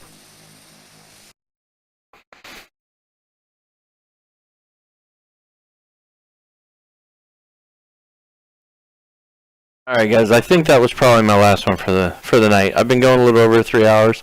I like to do the 4-hour streams, but I don't like the 1 a.m. get up at 6 a.m. thing. So, I think I'm going to quit for the night, go relax, and hang out with Boo for a bit. I wish you all a wonderful evening. I'll put it back up there. I like it right there. It looks cool. Yeah. Remember, guys, you're only playing the game wrong if you're not having a good time. Thank you for coming to the Friday Night Flight stream. Tomorrow we're doing multiplayer with Luna. No idea what we're playing. We'll probably try some more Alien Swarm because we've still yet to beat it. I think, Night Sarah, thank you. I think that has a lot to do with us not being a high enough level. I think we got to the end like really quick. We did really well because we worked well together, that we weren't a high enough level to actually beat the game. We also played, or may play, a little Unturned. Some other games. She wants me to look at Don't Starve Together and play that, which looks like a lot of fun. I've watched a couple people play it. What else were we playing? We were playing Magic 2, but we beat that one twice now, I think. So I think we'll probably not play that one again. But we had a few games. We might try some Paladins or League of Legends. So I will see you guys all tomorrow, 9 p.m. Eastern Time. And I'll see you guys then. Have a great night.